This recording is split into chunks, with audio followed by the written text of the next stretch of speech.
Welcome to Norse Code, the number one podcast for your Minnesota Vikings. I'm your host and producer. My name is James Skashnik. Thank you guys so much for listening. And at the other end of the tin cannon string, we have our analyst and co-host. You know him from numerous blogs and podcasts around the internet, most notably from the Wide Left Substack. He is Mr. Useful Human, Arif Hassan. Arif, 11 years of Norse Code. Have we learned our lesson yet? No. Like any good 11-year-old, we spend too much time on our phone, don't like to be told when it's time to go to bed, and should be doing other things, probably. Yeah, that's probably the... Did you know that when you were putting your son to bed, or whatever it was you were doing right before the show, that your son, snuck into your room and just, said random stuff into the mic? I didn't. That sounds like something he would do. Was I still recording? I was. Fantastic. Perfect. So I get to make fun of him for that. No, I didn't know that. I just knew that he had gone in here for a moment to put... Because he has to plug his phone in here, so he's not on his phone while he's supposed to be sleeping, like an 11-year-old should be. Just pointing that out there. This turned into James's parenting corner again a little early this year. Real fast. Yeah. Well, here we are in our 11th season. Welcome to this episode of Norse Code. Hope you guys are all doing well. We have a lot to talk about. Camp is in session. We've got lots of camp stuff to talk about. Unfortunately, a bunch of injuries. We've got some contract news and a lot of mailbag. So let's get into the shilling real quick with thank you to Patreon subscribers. Patreon.com/NorseCode gets you bonus material, gets you access to the Discord. Special thank you to Ryan C. Chandler and Kevin O'Quigley. Thank you so much over on Patreon. You can also go to paypal.me/NorseCode as well for a one-time donation, or you can be one of the wonderful people over at norsecode.threadless.com, and you can pick up a couple of t-shirts, baby onesie, flag. That's an option. Do we have a Norse Code flag? You can buy a Norse Code flag over on Threadless, yeah. Okay. I just want to make it clear that is not like a flag we've designed. That's just our logo. Nonsense. It's something that has been put onto a flag and approved, and therefore it is something that we approve of, and you can get that over at norsecode.threadless.com. And a special note, I've mentioned this on social media. I have not mentioned it on the show yet because we hadn't recorded yet. If you are interested in signing up for the Hell League, everyone is in this year. So if you are interested, email me at norsecodepodcast@gmail.com, or find me on social media, or find me on the Discord, and DM your email address. I will get you into a league. And if you've already done so and haven't heard from me yet, that's because I've been waiting to make this announcement so I can just do them all en masse. So if you are interested in getting into the Hell League, if you've heard about it and want to experience it firsthand and never have fantasy be the same ever again, this is your opportunity. Email me, DM me on Twitter, send something to me over on Discord, norsecodepodcast@gmail.com. It is your chance to be a part of the magic that is the Hell League. And last night, I forget the name of the writer, and it'd be easy enough to pull it up, I suppose. But he'd written out that he'd come up with this great idea for a fantasy league. It was Michael F. Florio, said that I know we all hate kickers, but if they're going to be in our leagues, I just suggested my biggest rule change that we need to make as a fantasy community on SiriusXM Fantasy. Kickers lose points for missed kicks. Like it was a revelation. Oh, wow. This is something that just came to him in the middle of the night. We've been doing this for 10 years. We've become efficient. We've become exceedingly good at it. This is what we do. If you want to experience the love, the hate, the rage, all at once, check us out, join the Hell League, and have some fun.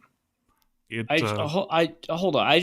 So I know obviously we own the concept of insane penalties for missed kicks. That's us, that's ours. But Florio not having heard of, or acting like he just came up with the rule where kickers miss points or lose points for missed kicks like that, Like, no way. Like, that's an option in every. When you set up your league and they give you the scoring options, like under kicking, that's like you get that, like ESPN, My Fantasy League, Yahoo, which I think we use, right? We do. It like Underdog, like all of them have, when you set up a league, they have that.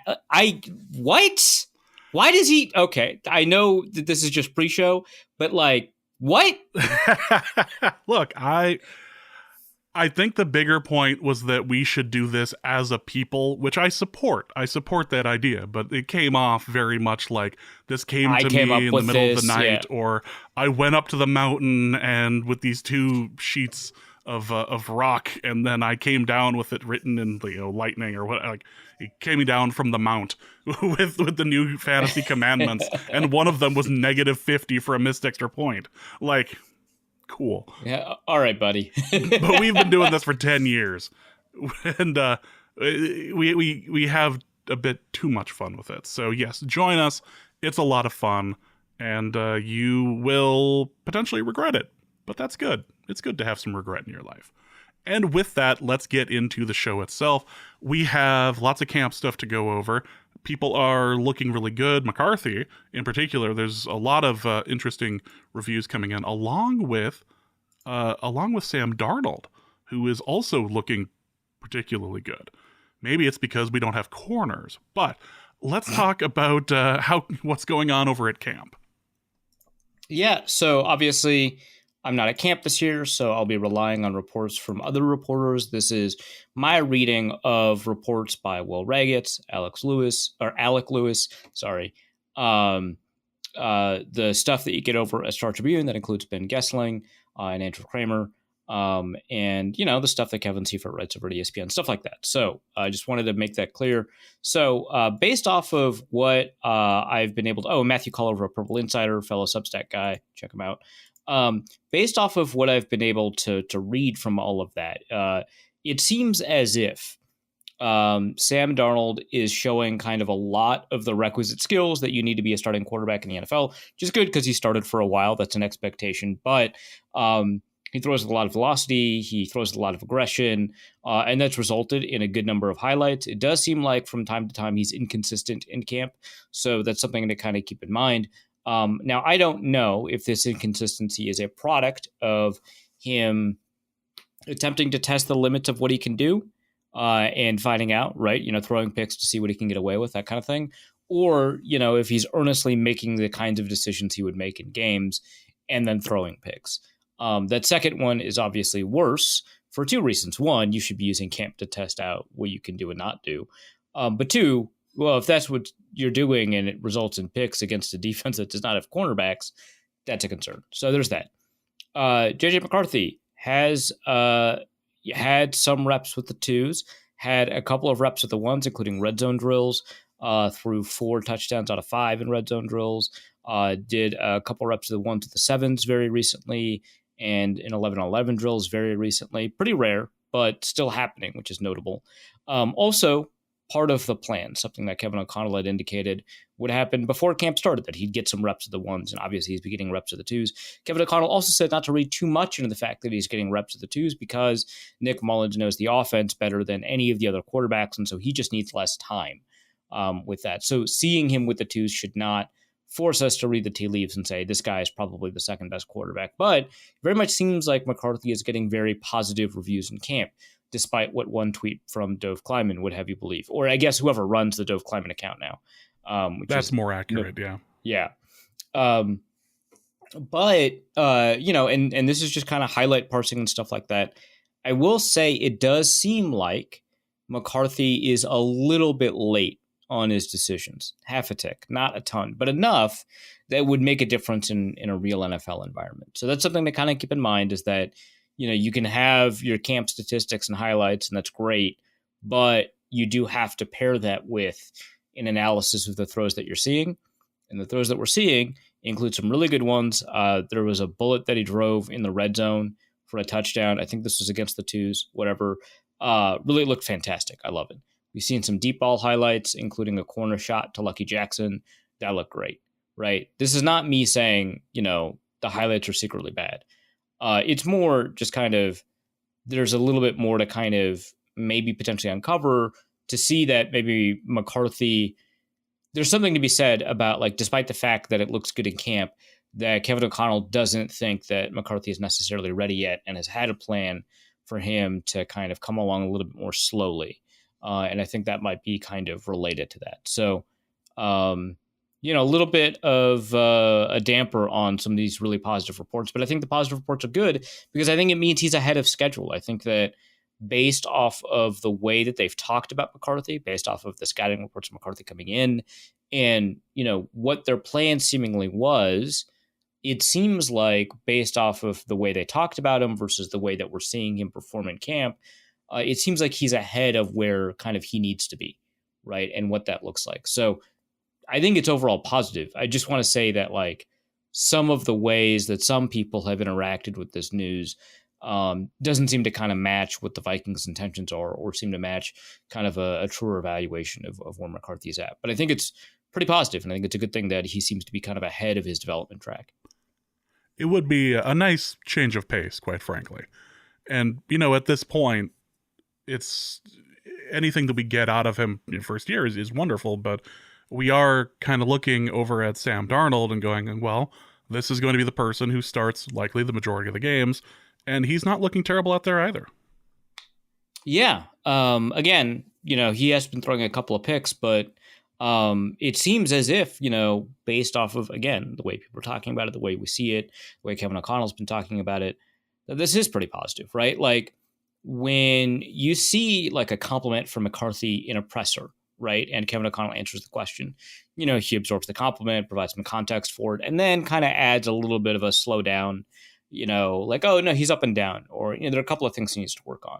When you kind of see that interaction with Sam Darnold, it seems to be a little bit more positive. They're happy with where he's at. So, on track, obviously, to be the week one starter. Again, he's somebody that, when the Vikings signed him, I was more optimistic than I think a lot of people were because of his performance over the last two teams he was with. And yeah, it seems like camp is bearing that out, but it really depends on how you interpret some of the mistakes he seemingly made. But I think for the most part, we're seeing some good stuff. Well, let's talk a little less about quarterback and more about wide receiver for a moment, because we do have a very expensive wide receiver number one at Justin Jefferson. We also have Jordan Addison out there, and there have been a couple of updates, I suppose, on his upcoming court issue. But he's also been out there catching balls. Yeah, the camp reports on Jefferson and Addison are actually pretty light. They're actually focusing a lot more on people like Jalen Naylor, which we'll talk about in a second. But, they're positive, right? As you would expect, Justin Jefferson's doing a great job. The defense is not as good as it was 2 years ago, so the fact that he's doing a great job is not as meaningful as it was. But it is, he's on track to continue being a pretty dominant athlete. That's great. Jordan Addison, the problem is he has a bunch of off-field issues related to driving, and also he is a fast receiver. And so anytime you talk about his skill set, it feels like, you're making some subtle reference to the issues with his driving. And I'm not. It seems like he's really fast, right? Like, I just want to get that, like, that's his playing is not a reference to other things, right? He's not going like 65 down Aid Mill Road or Ide Mill Road or however you want to pronounce that. He's fast. He's a fast receiver and is showing up in camp. And it very much seems like the stuff that has been kind of slowing him down in terms of, being a starting NFL receiver, thinking about kind of, what release do I need here? What's this cornerback doing? How do I find space? Do I need to read the defense to do this? That stuff seems to be no longer inhibiting his route running. And it seems like he's willing to kind of just chase and run underneath the ball and stuff like that. That said, again, there haven't been a ton of reports on either Addison or Jefferson's performance, especially recently in camp. And so I'm not getting a good read on, the way that people have talked about like his route running, right? Whether or not, he's generating space on intermediate routes, which I think is going to be kind of a critical part of his development as a receiver, and a big part of like how the Vikings offense can be a lot more complete is like having Addison be a much more capable, utility receiver instead of just being a deep threat, stuff like that. But it very much seems like, he's releasing off the line a lot better than he was. It seems like he's more comfortable getting into space than he was, or finding space. But yeah, I mean, this is positive. Obviously, we don't know until the season starts if he's going to actually be a viable wide receiver too. But based off the reports that we're seeing, I would say that it's largely positive. And then when you take a look, you go down the roster and you see kind of who people are talking about. You're not seeing a ton of discussion about Brandon Powell. And I think that's fine. I think that he's like a solid, reliable, at worst, he's wide receiver 4. And that's not a bad place for him to be. But we're seeing a lot of positive stuff on Jalen Naylor. His fluidity, just in terms of the way that he plays. He's finding ways to get open. He's finding ways to create some camp highlights, which is nice. Both Alec Lewis and Will Ragatz have identified Deshaun Jones as somebody who has kind of stood out from like the back end of the roster. There's a lot of kind of potential among these names. People like Lucky Jackson, I mentioned earlier, Deshaun Jones, Malik Knowles, who's a fairly highly rated undrafted free agent last year, Thayer Thomas, who, Sam fell in love with last year. These are all people that, if they make a splash, it's pretty believable. Deshaun Jones seems to be kind of separating himself from the rest of the pack there at receiver. So I don't think that he'll make the roster. If he does, that's fantastic. I'd be excited to see it. But it does seem like he's like a priority for the Vikings to get on the practice squad at this point. So the offensive line is always a fun thing to watch. It's never painful.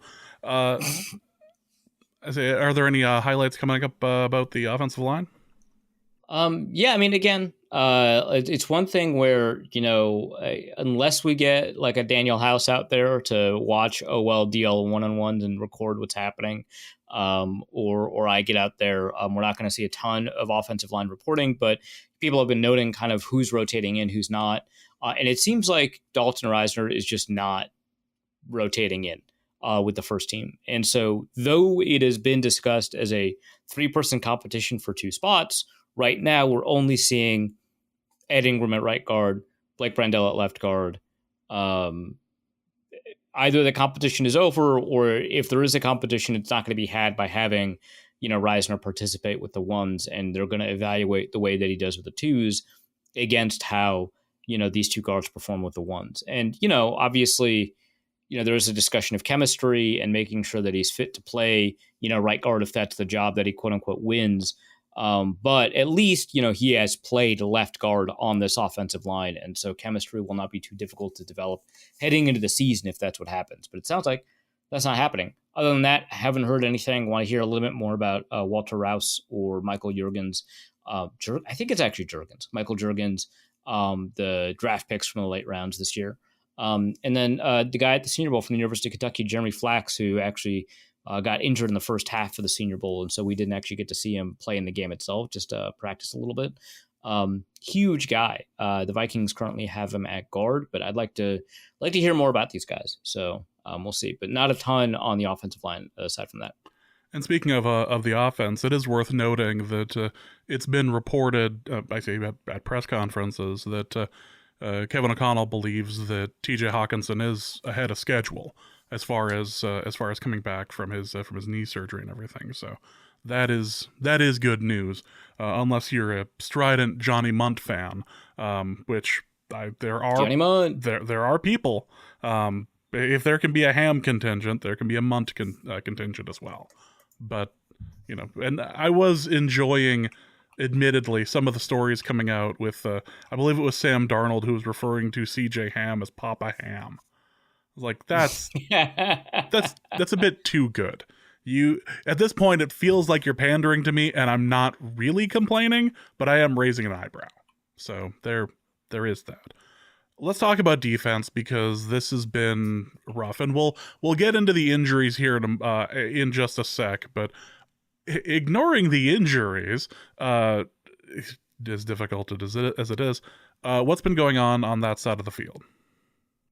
Yeah, injuries. But on top of that, I would say, we've seen positive reports about Dallas Turner.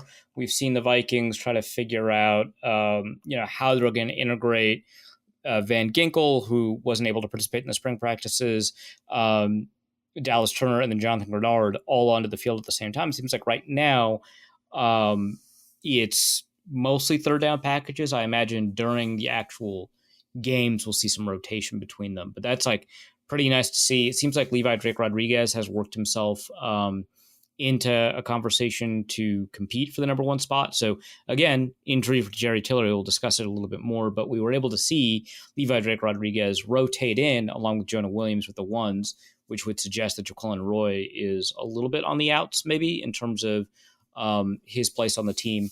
But, we've been able to see the 7th round defensive tackle from, I want to say, A&M Commerce, already kind of make enough of a impression on the Vikings that they kind of want to see when Tillery goes down, like what that looks like and how he performs against the first team offensive line. So that's nice. We've seen positive reports on Gabriel Murphy. We've seen positive reports on Owen Porter, an undrafted free agent. We've seen a little bit less on Andre Carter. Seems like there's not a ton positive going on with last year's gem from the UDFA class, aside from Ivan Pace. So that's something to kind of keep in mind. Haven't seen a lot about Jihad Ward. I've seen a little bit about James Lynch. Not positive or negative, just, he's participating, which is nice. And not a ton on a lot of these other guys along the defensive line or among the pass rushing unit. Pat Jones seems to be pretty clearly entrenched as the 4th edge rusher. We'll see, if Gabriel Murphy can complicate that equation. But for now, it seems like he's the 4th edge rusher, and he'll show up on those third down packages when it's 4 edge rushers. So that's what the defensive line looks like. At linebacker, Ivan Pace has already mentioned, I think on Kay Adams' show or some other show, that he's the one with the green dot. And so he's the one that's relaying the defensive calls to the rest of the team, given that he's the one with the mic in his helmet. That comes with it some level of leadership. It doesn't have to technically. It can just be a mouthpiece for the coaches, but the coaches tend to pick somebody at the green dot who knows the defense well and is expected to like make corrections or make calls where the defense audibles against like a motion or something like that. That seems to be kind of what his primary job might be. I wouldn't be surprised if Harrison Smith also handled those duties despite not having the green dot. So something to keep in mind. We haven't heard a lot of reports on whether or not Ivan Pace is doing a bunch of other stuff this year besides pass rushing. As a blitzing linebacker, that was his specialty, and he was able to do a lot. I haven't heard a ton from people about how he's performing in coverage, whether he's shedding blocks when they do run reps and stuff like that. So we'll kind of see. Brian Asamoah, it sounds like he's having an up and down camp, most recently up, which is nice, but I don't think that the outcomes there would suggest that he's going to compete for a starting job anytime soon. Obviously, he's not the starter now. Blake Cashman is alongside Ivan Pace, but it doesn't sound like he's going to be kind of in that equation for a little bit. Haven't heard a ton about Dallas Gant or Jabril Cox. I've heard a little bit about Camus Grugier-Hill, who seems to be kind of primarily a special teamer, but might be the primary backup ahead of Brian Asamoah. So we'll see about that at linebacker. And then there's the secondary. Well, if we're going to talk about the secondary, we got to talk about the injuries. So let's just, I don't mean to make a pun. Let's rip the Band-Aid off and let's just do this. Sure. Okay. So everyone's aware of the Kyrie Jackson thing. He passed away, which obviously deserves its own space. And we've spent, or not we specifically, but like Vikings media spent a lot of time kind of on that. But from a practical perspective, it is important to note that does create some issues when it comes to how many cornerbacks the Vikings have. Unfortunately, Mekhi Blackman very shortly after tore his ACL, which created some issues with nickel corner, which also creates issues on outside corner because Byron Murphy then kicks inside into the nickel. And then on the outside, you have to figure out kind of who steps up. Unfortunately, on top of that, Shaq Griffin, the other outside corner, had a soft tissue injury, which is going to take him out of practice. It was last week, and I believe that Kevin O'Connell said it could take about 2 weeks. Could be faster, but he was erring on the side of it being 2 weeks. And then now you're left with like, okay, well, Caleb Evans has to step up, maybe Andrew Booth, but then the Vikings decided to sign some guys. So they signed Fabian Moreau, who most recently was on the Denver Broncos roster, Duke Shelley, who is a former Viking, was also on the Rams roster, thus fulfilling the former Rams signing decree from Kevin O'Connell. Absolutely. Right? Especially when they couldn't get Cam Akers. When Cam Akers didn't pass his physical, it was like, okay, well, technically that wouldn't have been signing from the Rams, but it would be signing a former Ram, despite the fact that he was on the roster last year. But no, they solved that problem. They were able to sign a former Ram, Duke Shelley. But yeah, it seems like when they signed Fabian Moreau, that he was the one that was able to play with the ones. I don't know that Caleb Evans got that many opportunities. Certainly Andrew Booth didn't. And so the first two picks from the 2022 draft are not seeing a ton of. Another member of the secondary is the other pick. But yeah, it seems like we're not getting a ton. We got some positive reports, not just from Alec Lewis, but also from a couple of other people on Dwight McGlothern. I know that Matthew Collar of Purple Insider brought up Dwight McGlothern as somebody that stood out to him as well. So when you got like multiple beat reporters, which mind you, okay, so I want to explain, even though I'm no longer there, I want to explain like sometimes how buzz builds about players in camp. I mean, the beat reporters aren't like completely independent of each other. They're all not like standing stationed, 10 meters apart and aren't allowed to talk to each other, whatever. A lot of times, especially on hot sunny days where there's only so many places where you can stand in their shade, they're all standing next to each other. And so they've got the same vantage point. But on top of that, they're all like talking to each other, right? And I'm not saying that there's like a narrative building conspiracy or anything like that. But when one beat writer notices like, hey, is that Dwight McGlothern with the twos? Oh, yeah, that is. And early in camp, someone might say, well, let me look it up. At some point, you end up just learning all the numbers. But, oh, yeah, that is. Now everyone's watching him, and then he makes a play. Right? And then everybody is like, oh, wow, it looks like he's looking pretty good. And if he looks good for the next 3-4 plays, all the beat writers are paying attention to this guy. And now you write him up. So he might not be having a good camp. And maybe we're only seeing a couple of these plays and everyone's talking about it. So I don't want to there's not a conspiracy. It's just something you kind of have to be aware of. But it does mean when a bunch of people are talking about a guy, we can't treat them as completely independent sources of information necessarily. They could all have just been at the same spot at the same time watching the same play. Right, like if somebody has an impressive sideline interception, and that sideline is the one next to the reporters, that one's gonna grab more attention than if it's on the middle field that the reporters are not allowed to be nearly as close to. Like that's just what's gonna happen. So keep that in mind. But there has been a lot of positive report on Dwight McGlothern. The safety room is kind of interesting. So the Vikings also did sign Bobby McCain, who has slot corner experience. Oh, I should point out that they moved Jay Ward from safety to corner. I don't know if that's also a meeting room change and therefore like maybe an official position designation change. He did play cornerback at LSU a little bit. Well, I shouldn't say a little bit, like a lot, but like it was part of like he's a general defensive back. He did play a lot of safety, played a lot of nickel, that kind of stuff. But it seems like, he's playing on the outside despite his size, just like, Duke Shelley playing on the outside despite his size. But yeah, Bobby McCain seems to be a nickel-capable safety, just like Joshua Metellus is a nickel-capable safety, just like Cameron Bynum kind of is a nickel-capable safety, although you'd rather have him play on the outside than the inside.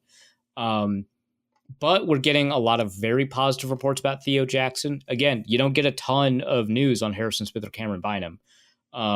Just by the nature of like the questions that you want to ask or the people that you want to focus on or what plays you pay attention to. You're not driving clicks by saying Harrison Smith looks good, right? People aren't craving that information, but they might be interested to hear that Theo Jackson looks good. And some reporters have suggested that he does look good. One reporter asked Brian Flores about it. Brian Flores seemingly loves this guy, gushed about him. So I think we can say with some level of, confidence that Theo Jackson has been doing the things he needs to do in camp to impress the Vikings, and then also outside media like us. So that's great. Lewis Cine, less so. They even removed a safety from the equation in Jay Ward, and Lewis Cine still having difficulty, making an impression. It is important to note that he was hurt for a little bit. He had a lower body injury. I believe he still does. So add that to the list of defensive back injuries. Nothing positive about the 2022 draft picks, number 1 and 2, which I think a lot of people will use that as evidence that, Kwesi Adofo-Mensah is not a very good general manager. To that, I would add, one, you can't really judge a GM off of like one draft class. I think that's kind of silly. Even the Ravens have had bad draft classes, and they've got, probably the best track record of drafting of any team. But also a general manager's job is to acquire free agents, which it seems like he's done a good job of, and to structure good contracts, which it seems like he's done a good job of. And there are other picks from the 22 and even 23 and seemingly the 24 class that are turning out to be better than we thought. I think already Caleb Evans is exceeding expectations. That's pretty nice. I suppose Brian Asamoah isn't, so we can't really count him. But for a second, it felt like we could count him. But yeah, I mean, this stuff is like not super easy to isolate. We did skip over the running backs. I did want to say that, and I think it's appropriate to skip over running backs, not because they don't matter, but because they are very difficult camp evaluations. But I did want to say, when Alec Lewis asked a bunch of players who has stood out to you, a bunch of them said Aaron Jones. So keep that in mind. That's pretty cool. That seems to be the camp update. I think primarily the thing that interests me are the number of skill position players that we'll see in the field. And by that, I mean, are the Vikings going to be in 11 personnel more often because TJ Hawkinson's on the pup? We'll talk about the injuries more in depth, besides the ones we've already talked about. But, TJ Hawkinson on the pup, does that mean we're going to see Johnny Munt and Josh Oliver and a bunch of 12 personnel, or are we going to see a lot more 11 personnel with Jalen Naylor playing as well as he is, with Brandon Powell as reliable as he is? I think that's an interesting question. How often are we going to see CJ Ham on the field? The Vikings talk him up basically every year, and then he gets like 150 snaps a season. Like, are we going to see more? Are they going to actually treat him like Kyle Juszczyk? I don't know. Defensively, kind of is the same question, except like, are we going to see a lot of dime looks with Josh Metellus on the field and then also a nickel cornerback? I don't know. It doesn't seem like there's a lot of cornerbacks to go around, but it seems like that is probably maybe not the ideal Brian Flores defense, but it is one of the packages that seems to perfectly fit what Brian Flores does on defense. 3 corners, 3 safeties. It feels like kind of a natural thing for him to do, especially with Joshua Metellus being able to play so many different positions in that back 7. Or are the Vikings so invested in Blake Cashman, who they paid starting linebacker money, that they're probably not going to do that too much? They're going to have 2 linebackers in the field, and the third safety is going to be Joshua Metellus. So maybe they could take a defensive lineman off. So it could be 4-2-6 or whatever it is. No, that's too many. 4-2-5. But you could have like a 3-2-6, right? Like, that's possible. So I think that the way that defensive backfield is organized and how that interacts with the defensive front, that's going to be, I think, a pretty fascinating question. In fact, I bet we're going to see a fair amount of 3-2-6, even though the Vikings have a little bit of strength up front, not at defensive tackle, but with those edge rushers. And they seem to have a weakness at cornerback. Like, despite those facts, I think we'll see a fair amount of 3-2-6 this season, just because it feels like a natural evolution of that defense. So those are the things I'm kind of curious about that I'd like to see a little bit more training camp coverage of. But given the way that they've been talking about a lot of these players, it wouldn't shock me if that's kind of the direction, that the offenses and defenses evolved in, right? Early on, we might see a little bit more 11 personnel. Early on, we might see a fair amount of 3-2-6. So I don't know, but those are kind of curious questions to kind of take a look at. That's kind of the way that I've been reading kind of the tea leaves on these camp performances. It's also worth noting that the Vikings are not going to have a kicking competition apparently at camp this year, which I was expecting, but they did drop their other kicker now. Yeah, John Parker Romo is kaput. He's gone. If you wanted to know why the Vikings may have felt confident about releasing John Parker Romo before we got to camp and saw an outright kicking competition over Will Reichert, um, you can read Luke Braun's piece over at Wide Left, which goes into the mechanical differences between the two and why you might prefer Reichert over John Parker Romo, even though JPR has like a pretty good record in the XFL or UFL. So there's that. But the punting competition, also probably not a competition, but Seth Vernon is in camp. He's the other punter. The reason I don't think it's a competition is because Seth Vernon has not practiced any holding as far as any of the camp reports are concerned. It seems like it's always Ryan Wright who's holding. And that kind of chemistry between long snapper, holder, and kicker is pretty critical. We've learned that. The Vikings have had some struggles with punters who couldn't hold very well. So something to keep in mind. But it does give the Vikings more reps at punt return because now Seth Vernon can kick half of them. So there is a reason to have a punter in camp, even if he's probably not going to win the position. Plus, you've always got, a good evaluation of who he is and what he can do, so that if there is a punter injury partway down the season, you can call up Seth Vernon and say, hey, we really like what you did at camp. Please come in, that kind of thing. So other kind of notes to keep in mind. Boy, are there any other injuries we didn't talk about? There've been so many. Yeah, fair enough. So Hawkinson, you already mentioned he seems to be ahead of schedule. He was placed on PUP, so we won't see him probably for the first 4 weeks of the season, right? Najee Thompson, also on the PUP. Special team superstar Najee Thompson. We'll see. We mentioned Blackman already. We mentioned Griffin already. Lewis Seen did mention briefly. He does seem to have like a leg injury of some sort. N'Keal Harry was injured briefly. It seems to be not a big deal. Gabriel Murphy seems to have been injured. Didn't seem like a big deal. Jerry Tillery, it seemed like a fairly big injury. I did mention this, but Matthew Collar reported that even though Tillery was carted off the field, seems like it's not a huge issue or a concern. Seems like he just got cleated, which sounds super painful. Like I don't want to but from a long-term perspective, we can use the word just. Robert Tonyan, we haven't heard from him in a little bit, and the reason is because 3 days ago, he had a back injury, so we haven't been able to see him for a little bit. So those are the injuries that I am aware of. I don't know that there have been others, but yeah, I mean, Vikings seem to be a little bit banged up right now. To say the least. Yeah. Well, we do have some contract news as well. Christian Darrisaw did sign his deal, and there are some interesting specifics on that. Yeah, so if you want to see my full breakdown on why I think it's possible that the Vikings underpaid Christian Darrisaw, check that out over at Wide Left. So in terms of new money and the average of the new money deal, he got paid $28.3 million per year, which made him the highest paid kind of offensive tackle, sort of. No, he is an offensive tackle, but kind of the highest paid offensive tackle for about 4 days until Tristan Wirfs signed his contract. The reason I say kind of is because you have to be very specific in how you define these averages. If it's just the average of his deal, no, he's paid substantially less because that deal includes the salary that he's receiving this year, which is the fourth year of a first-round rookie contract, as well as the fifth-year option next year, which is like a reduced transition tag price, basically. And then the $113 million, I guess it's not 113, it's $104 million. It was originally reported as 113. And I was like, did I miss the up to $113 million?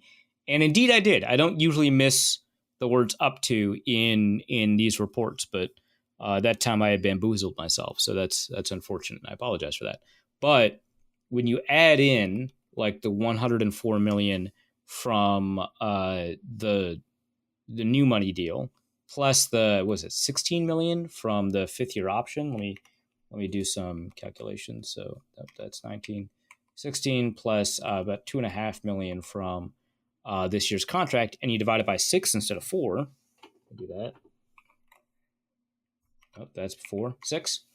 That's $20.4 million, and that's actually substantially less than you'd expect of a tackle of his caliber. So I think especially now that it's 104 instead of 113, I think they did underpay him because the percentage of new money when it kicks in 2026 is lower than the percentage of cap that you'd expect for a high level tackle, which should be around 10%. So when I calculated it at 113, it was like 9.8% or something like that. It was a little bit lower than 10%, which to me suggested that it was a pretty bad deal. But when you take a look at it from 104 million over those 4 years, it's 26, which now that we know 26 million instead of 28.3 million is less than, I think, 9.5%, based off of, like, again, you have to kind of divide it by what you project that cap to be. It's like 9%. So that's an issue. If there's a lot of security in the contract, that's great. And it might feel like that because there's 4 years guaranteed, but 2 of those years were already guaranteed by the Vikings. So it adds 2 years of guarantees and kind of a functional-ish guarantee for well, not really. So it's like 26 is guaranteed. So 24 and 25 are already guaranteed. 26 is guaranteed, and then 27 isn't. So it's actually a pretty low security contract too. So the Vikings seemingly got away with some stuff here.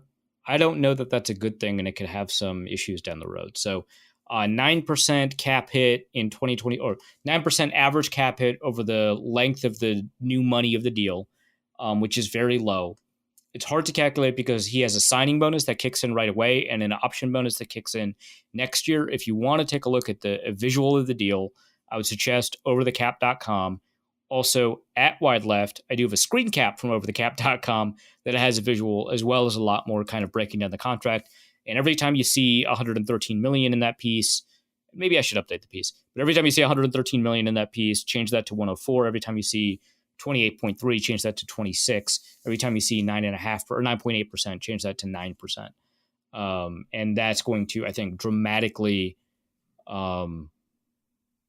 alter the perception of the contract. I don't think it's a good contract for Darrisaw, which often means it's a good contract for the Vikings, but if it creates resentment in the players later on, then it's not wonderful. Again, the Dino Hunter situation. Yeah, that. Well, let's get into the mailbag, and we've got a couple of good questions. It does tend to skew in the direction of off-topic about halfway through, so just letting you know that, but we'll get into the mailbag here. And the first question's from D-Dub, who asks, taking recent events into consideration, over-under on 3.5 Super Bowls for J.J. McCarthy. Thanks, I'll hang up and listen. Recent event? I think he's just referring to the fact that some of the over-the-top descriptions have included Brady, Manning, a number of Mahomes, all of that. I did see the Mahomes tweet. That one was silly, is kind of underselling the strength of my feeling here. That was crazy because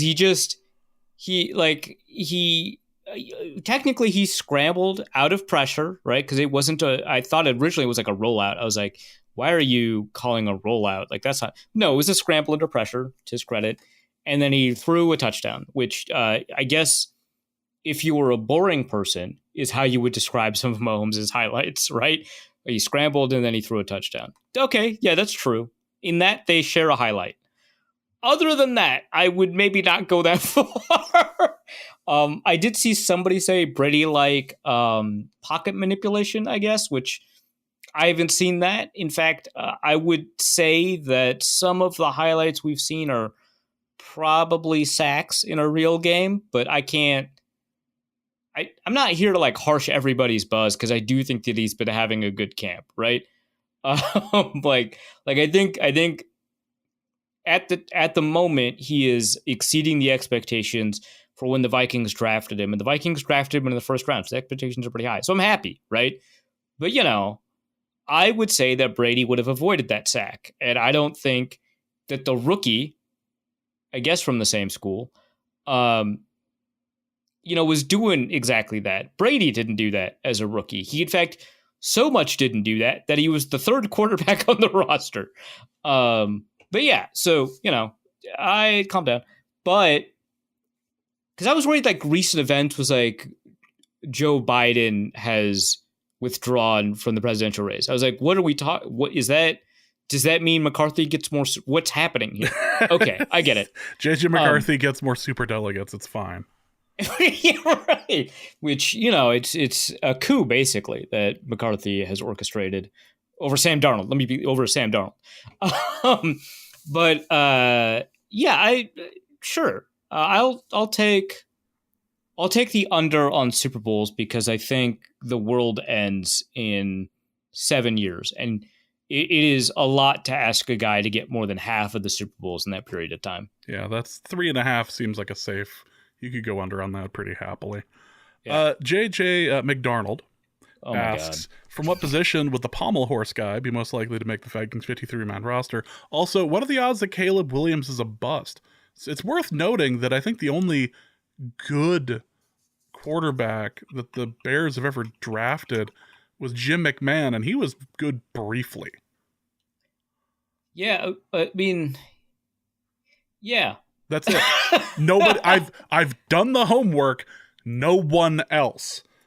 Grossman took him to a. Was it Grossman that took him to a Super Bowl? Technically, Grossman was there. He was there. That definitely happened. But that wasn't. He good for a. He was a hilariously like memeable quarterback. He would just throw it deep. It didn't matter if it was coming down in the offense's hands. He's just going to throw it deep. Doesn't matter. But like, yeah, F it, right? Yeah, but like, the only person. What was the meme? Unleash the Dragon. Unleash the Dragon. There it is. Get Sexy Rexy out there. Otherwise, they haven't drafted a quarterback worth a damn.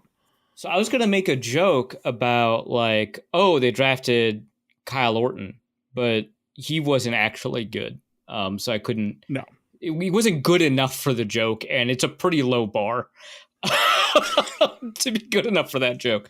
Yeah, I don't. Sure, okay. History says it's not going to turn out well, but we'll see. Did they draft Sid Luckman? Does that count? I mean, he was drafted in 1939, second overall pick. He's one of the greatest quarterbacks of all time, pre-Super Bowl era. Okay, so if we're including Super Bowl era only, yeah. I should note that from my understanding, a lot of the Chicago Bears franchise. In fact, I'm going to look it up right now. We're not talking about Caleb Williams for a second, okay? So just bear with us as we dunk on the Bears for a little bit. That was not meant to be a pun. I'm so sorry. I'm not mad. I'm disappointed. You should as be. I often am. Yeah. But yeah. Okay. So Bears franchise. Career leaders in passing. So my understanding before I look is that Sid Luckman and Jay Cutler are the two record holders in Bears history for a number of their passing records. Yes. And obviously Cutler was not drafted by the Bears. Right. Also, if Cutler holds career franchise records for you, that is its own problem. Yes. Smoking Jay. So in yards per attempt, assuming, at least 1,000 attempts, it's Sid Luckman. And then, nope, Josh McCown did not have 1,000 attempts with the Bears. And then a guy named Ed Brown.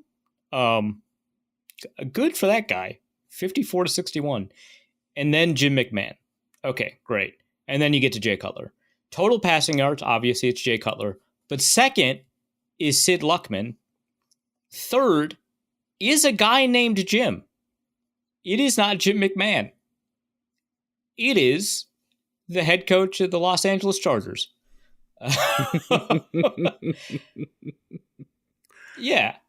It's, yeah. So Sid Luckman, one of the greatest quarterbacks of all time, era adjusted. But yeah, okay. So Caleb Williams, what are the odds that Caleb Williams is a bust? I'm going to say 40%. I feel like for the first overall pick, those are pretty fair odds for busting. I I think first round quarterbacks do bust at like a 60% rate, but I think for the first overall pick, it's a little bit less. I'm not going to think about that too hard. 40%, sure. Now, Steve Nodorizik, right? Is that how you pronounce his name? Pommel Horse guy. I actually closed out of the tab that had his name on it to do some Sid Luckman research. Steven Nedoroschik. Great. I was about to say that really the fact that you closed a tab is the bigger news piece here. Right. Oops. Well, I didn't close. Okay, I should be clear. I didn't close the tab. I was on the Wikipedia page for Pommel Horse Guy. And then I was like, oh, I should look up Sid Luckman. So I just typed his name into the Wikipedia. So I didn't actually close the tab. I currently have 133, which, by the way, is great because 3 days ago, when I was writing my latest piece for Wide Left, I had 322. It was bad. It was bad times.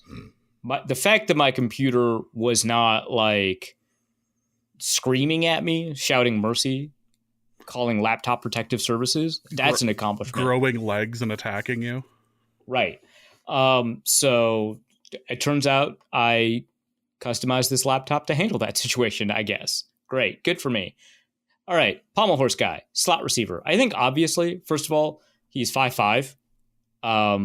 Not a ton of positions that you can play in football from 5'5". You could either be a slot corner or a slot receiver. And I think if you're a slot corner, you probably have to have speed. And I don't know how fast this guy is, but I'm going to assume not very, because I think obviously he's going to be faster than me, right? But like, I think if you're at the Olympics for an event that does not require speed, you have spent a lot of time honing a lot of skills that will come at the detriment of honing speed, right? Like that seems pretty clear to me, right? He has a general level of athleticism, which is nice. He probably has wonderful agility, right? Because to do some of the stuff that you need to do to participate in gymnastics requires a lot of ankle flexibility. Now, he is pretty specialized, but I would imagine, right? And I have to think this guy has great hands, right? Like that would be insane if he didn't. Now, he can't see, so that does seem important. But if we have to pick a position, and all of them do require eyesight. So I'm just going to go, okay, so like he literally doesn't have depth perception, according to this Wikipedia page. Okay, well, I don't know that football is really right for this guy. But anyway. Might be entertaining to see him take a hit once, but he's not allowed to drive. Like it's... Well, I think he's probably delivering. I know he is only like 5'5". I know that he's probably under 190 pounds, almost certainly under 190 pounds, maybe 180, maybe even 170. I don't know. But certainly he would be more the nail than the hammer against a lot of the defense. But I think a lot of corners are going to have a tough time tackling this guy. This guy is so strong, which is, I think, where he would win as a slot corner. Right? Just out muscling people for like an 8-yard out, right? Like that seems to be the thing. Again, he can't see, and that seems important as a receiver. It seems even more important at cornerback. So I will say, just make him run routes and then just make him put his hands up when he thinks he's open, I guess. He is allowed to like wear glasses during games, but there's like a limit. Like he literally... He would be allowed to wear a visor. So he has light sensitivity, like really extreme light sensitivity. And his glasses are super thick, which, good for him. But yeah, the depth perception thing seems to be kind of an issue. But yeah, there you go. I think it's so cool that this mega nerd got a gold in an athletic event. That's, 2 gold, actually. That's crazy. This guy streams Rocket League on Twitch. Like he's going to school he went to school for electrical engineering and it builds robots, I guess. Like this guy is a mega nerd. That rules, man. Let's get to Dusty's question, who asks, how many more cornerbacks have to go down before we can call this yet another lost season? We're almost like at Marshall Plain levels of lost cornerbacks, right? Jesus. Yeah, that's well, woof. Yeah, that more so than we would like to admit. Yeah, closer than is comfortable, right? That's, but we've already started moving safeties to corner, right? Like that. We're bringing back old friends like Duke Shelley. Like it's rough out there, man. Not the sort of thing you want on August 5th. Yeah. So I would say probably 2 more lost corners, and then you could just say, yeah, that's probably the season. That's probably going to win like 2 games, maybe. Yeah. Let's just stop throwing 400 yards a game and let's work on those draft picks, guys. Right? Yeah. Zach, let's focus on skill development, guys. I don't got to worry about the game plan. Let's focus on the fundamentals. I was thinking about it. Either yesterday or today, and I was going, "Wow!" Based on how the defense is looking, just on name recognition alone, the Vikings are probably going to end up being in a situation where they're going to have to score 32 points every game. Yeah, I mean, seems like the line, yeah. Not 30, 32. Just a little extra, just in case something stupid happens. Yeah, I mean, you might have Najee Thompson on the field, and at that point, you're just like, okay, well, no one knows who this guy is except for Viking super fans. I think we're at a bad spot. You can't have like a guy turn into Jim Kleinsasser because he doesn't suck, right? Like that's where you're at. Where this guy becomes that's what Duke Shelley is, right? He didn't suck, and now everyone loves him. It's not that he played well, it's that he didn't suck. Everyone's like, this dude has it. This guy has the juice. And then the Vikings cut him, right? It was like, oh, okay. Well, they didn't cut him. His contract expired, and the Vikings let him walk. Whatever. Next question is from Zach Dixon, who asks, how many offensive supporting casts in the NFC would you say are better than the Vikings? This includes skill positions, offensive line, depth, and coaching. Let's assume all players are healthy. Yeah. Okay. So I looked through the entire NFL using the Bill Barnwell list of skill players as kind of a guide to help kind of figure this out. And it turns out only 2 of the offenses are from the AFC. So I'll just include all of them in my rundown. But the candidates are, the Atlanta Falcons, who don't have a great offensive line, but they've got Drake London, Kyle Pitts, Bijan Robinson, their offensive coordinator, Zach Robinson. I would say I would not put them ahead. I don't think there's anybody there. The offensive line is better than theirs. They did just add Darnell Mooney and Rondale Moore, which is like nice. Like those are really good adds. But I wouldn't say that anybody is above Jefferson. I wouldn't say like Kyle Pitts is fun and nice and has a lot of potential. You'd still take TJ Hawkinson. Then Bijan Robinson doesn't move the needle. And we don't know anything about Zach Robinson as offensive coordinator. Seattle Seahawks, their offensive line is meh. I'd still take the Vikings. They do have a deeper receiver core with Jackson Smith and Jigba, Tyler Lockett, DK Metcalf, but Lockett is getting a little bit up there in age. I don't know that he's like fallen off, but you'd probably take like the Vikings wide receiver 1, and you'd probably take the Seattle wide receiver 2. You take the Vikings tight end, Hawkinson over Fant. And then the running back situation, you'd probably take Aaron Jones. They got Kenneth Walker and Charbonnet. I'd probably take Aaron Jones and Ty Chandler, even though, I don't think Chandler's as good as either of those guys. Then their offensive coordinator is Ryan Grubb. Don't know anything about him, so I would take the Vikings there. Detroit Lions, great offensive line. But I would say at receiver, you definitely take the Vikings. We haven't seen anything from Jameson Williams yet, so I think you take receivers 1 and 2 from the Vikings. You probably, like long-term, you'd certainly take Laporta over Hawkinson. I think you take Hawkinson this year, again, healthy, over Laporta. And then they've got a better offensive line. And I would say their offensive play calling with Ben Johnson is better too. So would I take the Lions situation? That one's really borderline to me. Really borderline. I think I would take the Vikings, though. Chicago Bears, another candidate. Pretty good offensive line. Not as good as the Detroit Lions. Better than the Seattle Seahawks. They've got a pretty deep receiving core as well as a receiving group that might end up having somebody that could be in the elite category with Rome Odunze, who they just drafted. So DJ Moore, Rome Odunze, Keenan Allen, great receiving group. I probably take their receiving group, but that one's a tough one. You take Hawkinson over Kmet. You probably take Aaron Jones over DeAndre Swift. And I like Shane Waldron as offensive coordinator. I'd probably take Kevin O'Connell. I do think the receiving group is important and probably the most important element of this whole equation. But I will say probably the offensive line is a bit of a tiebreaker, and having that, addition at tight end, that addition at offensive coordinator, I'd probably take the Vikings over the Bears. Real quick, Houston Texans, Miami Dolphins, just because they showed up, even though they're not AFC. Both of them have okay offensive lines. Both of them have really great receiving groups. Nico Collins, Tank Dell, Stephon Diggs for the Texans. Tyreek, Jalen Waddle for the Dolphins. I am probably taking the Dolphins receiving core. I'm also probably taking the Houston Texans receiving core. Depends on how good Stephon Diggs is nowadays. But I'm probably taking those two receiving cores. I am taking the Vikings tight end situation over Jonnu Smith and Dalton Schultz. I'm probably taking the running back situation with the Dolphins with Raheem Morris, Devon Achane, Jalen Wright, Jeff Wilson, Salvin Ahmed. Someone's going to get cut from the Dolphins. It's like almost a starting quality running back. It's kind of crazy. I'm taking that running back situation.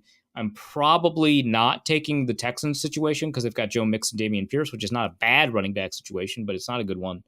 Offensive coordinator Bobby Sloak for the Texans, I might take him. Offensive coordinator Mike McDaniel, I definitely would take him. So I would say probably I'm taking the Vikings again because of the offensive line over the Texans, but I'm not over the Dolphins. I would say the Dolphins are better, but that doesn't answer the NFC question. So the two teams that definitely in the NFC have a better skill or better supporting cast than the Vikings for now are the Eagles and the 49ers.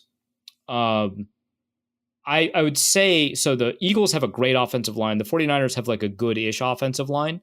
They have a reputation for having a really good offensive line. And they've got Trent Williams, so, you think. But no, on the whole, it's like goodish. But A.J. Brown, Devonta Smith, great receiving situation. I would take that receiving situation over the Vikings. Dallas Goedert, I'd take Hawkinson, but Goddard's still good. Saquon Barkley, I would take over Aaron Jones, again, healthy. Kellen Moore is a good offensive coordinator, kind of. I mean, obviously, he didn't work out in San Diego. I'd still take the Vikings offensive coordinator situation, but that offensive line and wide receiver combination, I would take the Eagles for sure. The 49ers, this is why I say for now, Brandon Ayuk is still on the team as of this recording. Like at 11 p.m. on Monday, he's on the team. We will see by the time you listen to this or like in a week if that's the case. But Brandon Ayuk's on the team, Deebo Samuel, Juwan Jennings, George Kittle, Christian McCaffrey. Like you would take Kittle and McCaffrey. You would take this current wide receiver situation. You would take probably the Vikings OL. And I think you take Shanahan over, what do you mean I think? You would take Shanahan over O'Connell. So I would take the 49ers over the Vikings. I'd take the Eagles over the Vikings. I'd take the Dolphins over the Vikings. I think you can make a pretty good argument for the Detroit Lions because of the offensive line and Ben Johnson. I don't think you can make a great argument for the Seahawks or the Falcons, but they're in the conversation. I probably don't take the Bears. So definitely 2, probably 3. And then if you include the AFC, probably the Dolphins and the Texans both, despite the Texans' offensive line situation. I don't know if I had backtracked on the Texans if I said I wouldn't, but definitely taking the Dolphins. The Texans thing is just so weird. Like, there's a lot of interesting potential going on there, but you need all the pieces to kind of fall into place. And again, you hear things about Stephon Diggs and all. I don't know if he's necessarily happy with his situation or contract, whatever, but that does change things slightly. Also being asked is, I read somewhere that Kevin O'Connell was asked if he would dumb down or simplify the offensive playbook if and when McCarthy starts, and he replied that it doesn't really work like that. I'm curious why it doesn't work like that. Well, so when McCarthy starts, you've installed the playbook, right? Like it's already installed. The entire offense knows it, right? And the problem then becomes when you call a play and it's got some tags in it. So let's say, for example, you call, let's call it 4 verts, right? Like let's say you call 4 verts. Everyone in Madden knows that 4 verts is you send 4 receivers on a streak and your running back is either in protection or is a check down, right? But in football, a lot of times there's option routes in those 4 verts. So for example, one-year slot receivers could either run a post route or continue running straight, depending on the leverage of the safety, right? So if it is one deep safety, or if it's a center fielder, right, then you run straight. But if it's two safeties, you run a post route. The outside receivers might run comeback routes, right? So if the cornerback leverage is such that you're not even at 12 yards, you run a comeback route instead of a vertical route, right? And then you might even turn that third route is probably just going to be a streak no matter what, but you might tag that one too and say, hey, you could run a dig based off of this defense. So like if you think it's a 4 deep safety group, or if you think it's 4 deep, right? So 2 safeties, 2 corners deep, then you should run a dig, right? Okay, well, if that's the case, then now you've got 4 routes, which are actually 8 routes, which are actually 4 to the 2, so 16 combinations of routes there, right? Okay, well, and that's just 4 verts, right? So I chose the simplest version of that so I could demonstrate the point. All of those receivers have those. It's baked in the play. You call 4 verts. Like, let's say you're not going to say the words 4 verts in a huddle. Maybe you will. I don't know. Probably not. But let's say you say 4 verts in a huddle. That's what they all understand. Now, you change quarterbacks, say week 7, right? The quarterback has 4 verts in. Now, it could be the case that in the game plan before the week, you're like, hey, when we call 4 verts, no option routes, just run the route, right? But probably not. Or maybe you tell everyone, hey, we're not going to have any option routes. You're just going to run the route that is originally assigned. Maybe. But probably not. And I'll get into why you wouldn't do that in a second. But that guy calls that play in the huddle, and now all of those receivers are running, 4 verts with all of those tags in there, where they could run a comeback here, they could run a dig here, right? And McCarthy now just has to know that offense as that is, right? So that's one reason. The reason that you wouldn't do that is, A, the way you've designed those plays, like the route depths that they run at, the steps the receivers take when they do that, the way that their shoulders are aligned when they do it, all of that was designed with the option route in mind.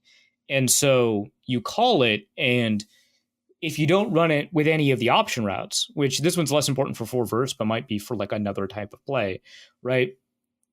You might want to have a route stem at a different point in the route if there's no option route in there, because you don't have to make a decision on the cornerback, right? Or you might have a different timing associated with 3-step or 5-step or whatever, right? So like, or you might want a different release so that you can get into the route at a different time. Like, there's like different ways that you run these based off of what routes you have available to you when you run the route. So like, that's one reason that you wouldn't do that. But I think the other, and again, these can all be solved, but I just don't think it would make sense to try and do that partway through the season. The other part of it is just the way that the Vikings construct their playbook. Very, very kind of endemic to the Shanahan and McVay system, which is that you run a small number of plays anyway. So when a lot of people think about simplifying the playbook, they think about getting plays out of the playbook. And that's not really, there's not a ton of plays in these offenses. But there's a ton of formations, and they run the same plays out of different formations, which is where, like, when I wrote a piece over at The Athletic about the illusion of complexity, it's where that comes from, where it seems like a complicated offense, because it seems like, oh my God, they got like 40 plays that they ran in 60 offensive snaps. That's nuts, or whatever, right? And it's not, they didn't actually, it turns out. They ran maybe 20 plays in 60 offensive snaps. But it looked different because they ran it out of these formations, and they motion into formations where they can run those plays and stuff like that. So you run a lot of the same plays out of different formations, and then also vice versa. You run multiple plays out of the same formation, but you make them all look like the same play until the last second. And it's already kind of a small playbook in that regard. And you don't get the advantage of the way that offense is designed if you pare down the number, like, it doesn't work, right? If you pare down the number of formations or the number of plays, because it relies on the defense kind of seeing a thing that isn't there based off of the things that you've set up. And so if you get rid of the setup plays, or if you get rid of the punchline plays, I guess, set up punchline. If you get rid of like how you've set up those plays, now you don't have anything. So I think that's probably the reason that he said it doesn't really work like that. Like it might in like some like an Earhart Perkins system might have a reduced number of route combinations. And so you might only have like 20 names for the route combinations instead of 40, right? Maybe. But like for the most part, that's just not really how you would go about doing that. You'd have to design it from the ground up for your rookie, as opposed to from the ground up for an offense that has like Sam Darnold in it. They didn't simplify it much when we had Josh Dobbs out there. I can't imagine they would do it for JJ McCarthy.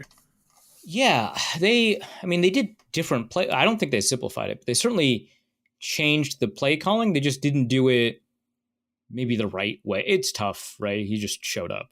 But that's a good point. Like they didn't simplify it for the guy that just showed up, much less a guy that was in camp the whole time. But yeah, it was, brutal. Moments of brilliance. I still think that game should have won Kevin O'Connell Coach of the Year. Just that one game. Let's go to Hunter, who asks, did Cousins' lack of mobility hamper Kevin O'Connell's offense in a way that Darnold and McCarthy can now take advantage of? I don't think so. So first of all, like, what kind of mobility are we talking about? Like, obviously he can't run the read option, but that doesn't seem to be an important part of his offense. And, you know, his offense has been used with both Jared Goff and Matthew Stafford, and previously in Washington with Kirk Cousins. I don't think so. Like, those are not particular. I mean, like, Stafford is more mobile out of that group of three, but like, you're not running read options with those guys. They might scramble a little bit, but that's not part of the offense. That's not part of the play calling. That's just a tool that you have, and you get into what they sometimes call your second play, which is the scramble drill. And maybe you don't have that with Cousins. Okay. But he is mobile enough to do a pretty good play action bootleg. That's the thing he's known for. That's his skill, actually. So no, I wouldn't argue that that his mobility hampered the playbook or the offense. But if you've got somebody like a McCarthy in there, like maybe, you can tell the quarterback, like, all right, so when you start scrambling, you have two options available to you. You can scramble for a first down, or you can throw it. And Cousins would scramble for a first down every so often. But like maybe that gives you the ability to call deeper routes because your quarterback's got more mobility or whatever. But like mobility is actually not the thing that extends plays as much as you would think. It's pocket awareness and pocket movement, which is not the same as mobility, because Tom Brady, again, had a lot of pocket movement ability that would allow him to extend plays while still running like a 6-second 40 or whatever it was at the end of his career. He had the ability to sense pressure and make small moves to get out of that pressure and still give you another half second, which gives you a bunch of yards further downfield and then throw the ball. So McCarthy might be able to extend plays by stringing them out, but at that point, now you're changing your launch point. A bunch of the field is closed off, so you can't go to your backside receivers as often unless you're Patrick Mahomes. And now you're scrambling, and so now the receivers are moving in conjunction with the scramble drill. And like maybe you're like, well, Cousins, can't sense pressure, which I don't think is part of mobility. And so you can only call short routes, but the Vikings threw deep kind of a fair amount last year. Like Jefferson was like a pretty good deep receiver. And I wouldn't say that like the mobility was an element for when Cousins was healthy in 2020, 2022, or even in early 2023 for like how often they would throw deep shots. So no, I don't think so. But you can take advantage of mobility, and maybe every so often, you're like, hey, McCarthy, we're running the read option. Do it. Just go for it there. I did read that he is still not super great on the whole being in Atlanta and they drafted a quarterback in the first round thing. I believe the quote was something along the lines of, he would have taken a longer look at whether or not he wanted to go to Atlanta. Yeah, but in that, was that the same interview where he was like, the Vikings told me that if they re-signed me, they wouldn't draft they probably wouldn't draft a quarterback. Yeah, probably wouldn't. Someone's lying. Yeah. Because the reports were that they told him they were going to grab a guy whether or not. Right? Yeah, I think that that's about as mean as he can be to his current team, knowing how much money he's getting and how much money he's going to get just by riding the bench next year.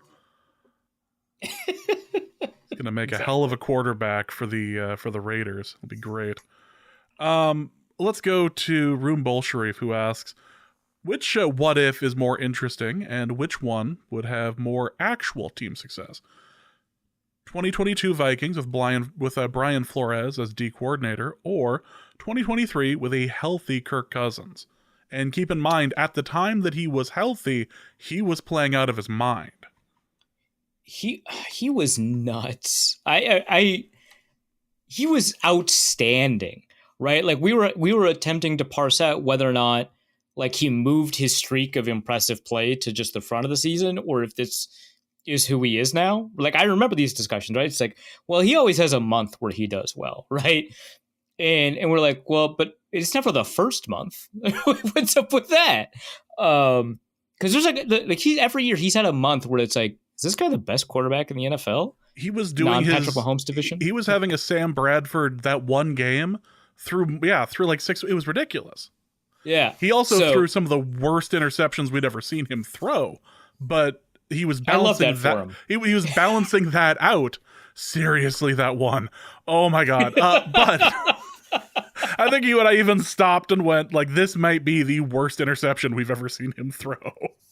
But he was also balancing the worst interception you've ever seen him throw with some of the best play he's ever had in his career. Yeah, I think on that episode, I was like, let me be clear. He had an outstanding game, but that pick, my God. I cannot defend that. No one can defend that. Not even the Chewbacca defense can defend what happened out there on the field. It's awful. Yeah, so I would say the better results are probably this year where it seems like Kirk Cousins was a top 4 quarterback. It's tough because it's like, well, who are the top quarterbacks? It was a bad year for MVP quality quarterbacks, right? Like Patrick Mahomes was good, obviously, but he wasn't like outstanding. He had one of the shortest depths of target in the NFL. He had like his lowest touchdown rate, I think, ever. Again, a down year for him is like, you know, almost every other quarterback's best year, but it wasn't statistically insurmountable for another quarterback to beat him. And of course, he didn't win the MVP. So clearly some other quarterbacks did. Statistically, Brock Purdy was probably the best quarterback last year, but like no one trusts that, right? Like no, like absolutely no one wants to believe that. Right. Like this year, probably we're going to have to confront like ourselves when it comes to Brock Purdy and just be like, okay, but like we got there with Jared Goff and then he started sucking again. We're like, we got tricked. We tricked ourselves. Right. But so that one's a kind of a tough one. But he was statistically ahead of the pack. And then he loses, I think, to Lamar Jackson, right? Like they played the Ravens. And so the Ravens suddenly, like Lamar Jackson suddenly the MVP. And he had obviously a great year. He wouldn't have been in consideration if he didn't.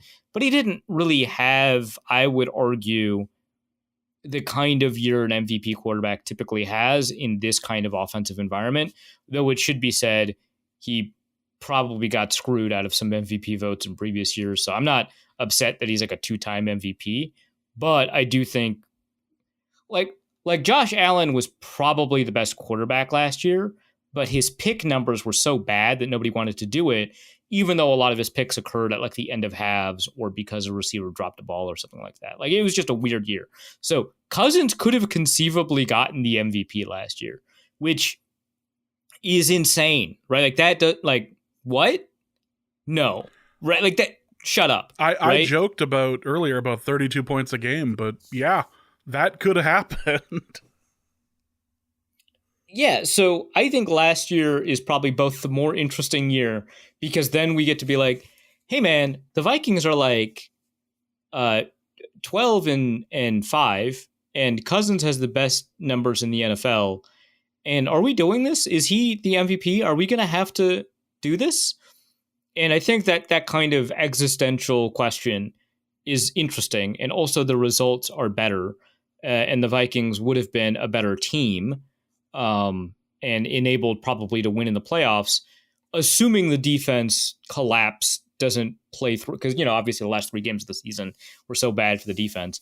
But you head into the playoffs, you're like, we've got like a week, to figure this out. Maybe the defense, I don't know. But it's both a more interesting situation because the defense sucked at the very beginning and the very end of the season. And so now you don't know what the playoffs look like. And also Cousins was insane. He was going sicko mode. And then he got sick, I guess. I don't know. Like, it was just crazy. So yeah, I think it's 23 Cousins healthy. There are so many interesting, there are several games that go the other way or are just blowouts. Like, there's no 0 point near tie against the Raiders. Oh, God. Jesus. The game against the Broncos is just, it's domination. Like, Josh Dobbs struggled, and that would not have happened. Atlanta would have been demolished. Like, there's so many, little things that just would have not even been, a thought. It just would have gone. How many yards did Mullins have against the Raiders? Because he only played, a half, right? So, but he had, 200 yards. Like, how do you have, essentially a 400-yard game in 3 points? That's... Jesus, man. There's a lot of fun what ifs that would have happened last year, but unfortunately no. Room Bull Sharif also asks, Sam Darnold and Kyler Murray are plus 3,000 to win Comeback Player of the Year. Who is the better bet? Okay, so here's the issue: is that the problem is that that's not a candidate list. Like if we had a list of people that were going to be on the Comeback Player of the Year ballot, and you gave it to me and it's Kyler Murray and Sam Darnold, I would say, yeah, Kyler Murray for sure. But the problem with Kyler Murray as a Comeback Player of the Year candidate is that at some point, a lot of voters are going to ask, okay, but he can't be eligible for that, right? Like, we can't, we can't, he was already good. We can't give him Comeback Player of the Year. Like, he got injured for 8 games. Yeah. But he's doing this already. He played last year. So I don't that's the problem, right? Whereas with Sam Darnold, it's he didn't play a bunch. He's coming back from being bad, which is a thing that you can do for Comeback Player of the Year. Okay. Also, I just looked it up and Nick Mullins didn't throw for 200. He threw for 83, which explains more to that point situation. But yeah, I think the better bet is still Murray, but I think it's not obvious because Murray played he should have won it last year if he was going to win it, if that makes sense. He played games coming back from injury already. So I don't know. We're not including the mono recovery, are we? Because anytime I see him, I just think of that. It would be very funny if the Comeback Player of the Year narrative included mono, for sure. Let's go to Arif Wazowski, who asks, who is scrappier? Who is the scrappiest scrapper in the scrap? Najee Thompson or Duke Shelley? Okay, so I would have probably considered Duke Shelley more seriously until, was it Charles in the Discord was actually this guy has a bunch of transphobic tweets. And so now it just feels bad, right? Just to be that guy. And I guess before likes were hidden, he had a bunch of likes that were transphobic, but he there's a couple of retweets. I don't know.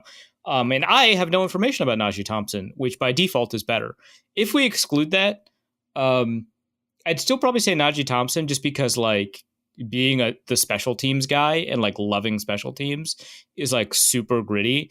Whereas being a decent outside corner, despite being 5'10", is impressive and kind of gritty, but not very scrappy. So I'd say I'd still probably give it to Najee Thompson, but also this is one where he just kind of wins by default as well. Yeah, this is the Wes Welker scrappier, the scrappiest scrapper award.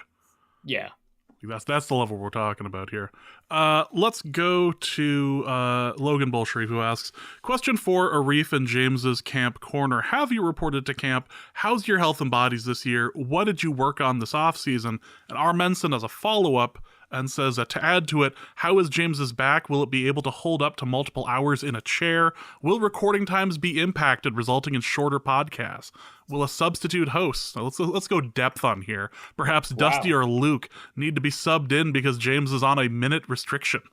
Has Arif been getting more sleep? He's an older podcaster now on his third contract. Has he been taking proper care of his vocal cords such that he can argue with himself for a sufficient amount of time? Good Lord. Okay. James is back. Bad. He'll be entering the season. On I guess IR. not on. Yeah, but also you'll still be recording, right? Yeah. So I'll be recording the first couple of shows of the year of the season should be real interesting. But I have recently recorded in a way that didn't involve being in a chair, so I can do something similar there. But yeah, I should be able to make it through most episodes, and the season doesn't start until like the 10th or so, doesn't it? Something like that. Okay, so this is closer. You'll start the season on Pup then, really. Yeah. September 5th and 6th and 8th. Oh, we're screwed. Yeah, I might be a little rough, but I'll grit it out. Power through. So multiple hours in a chair. We know the answer to that's already no. James does a lot of his recording lying down. I mean, will be, yes. Yeah. Whenever he has back problems, he does a lot of recording lying down. I should say that normally he is in a chair. But when he has back problems, he's like lying down. Like, here's a little behind the scenes. Sometimes he just lies down and does the recording. Will recording times be impacted, resulting in shorter podcasts? Absolutely not. Will a substitute host need to be subbed in? Probably, right? I mean, we'll play it by ear, but I'm not terribly concerned. If I'm at a point where I'm like 3 Ursays, or I'm at 3.0 Ursays, we'll see if we're gonna have a recap that night. But yeah, it's a lot of pain meds. Apparently, I'm not gonna be overly human for 2 weeks. So great. Has Arif been getting more sleep? Well, there's a plan, which I don't know if that's going to end up in our Patreon episode, what we were discussing. But at the moment, no. But there's a plan to get me more sleep, and not because I'm older, but because there's someone who's concerned about me. Whereas before, no one gave a crap. Yeah, exactly. Has he been taking proper care of his vocal cords? No, such that he can argue with himself for a sufficient amount of time. Don't need to take care of my vocal cords to do that. Okay, I think I answered all the questions. Yeah, I think that's most of that's accurate, and that's all we're really going for at this point. So yeah, it's mostly accurate. We've now gone completely off the rails for those who are listening for Vikings only content. Also from Logan, question for Arif's Philosophy Corner. We had the following conversation with my nearly 4-year-old while looking at our wedding photos. 4-year-old asked, "Where am I?" Well, you weren't born yet. 4-year-old, was I extinct? As our leading theologian and philosopher, how should we respond to inquiries like this? Okay, so someone subscribed to the Substack, Why I Left Out Football. You should also subscribe. Someone subscribed to the Substack and compared me to like 3 theologians. And I was like, okay, I don't need this. And I'm stupid. So I screenshotted that and put it in the Discord. I was like, this is crazy. And now everyone in the Discord is calling me a theologian. And I was like, I don't know. Okay, so one of my friends was like, hey, Arif, who's Dasha? Who's a podcaster for a podcast called Red Scare. If you don't know who Dasha is, don't worry about it.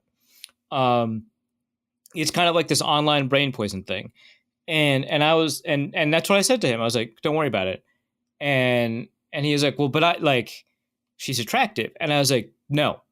He's like, what do you mean no? And I said, no. And he's like, well, I mean, she seems kind of lefty. And I was like, no, absolutely not. Long story short, she has gone through quite an arc as a podcaster, and now regularly appears on like Alex Jones's show. I think Tucker Carlson is her most recent guest.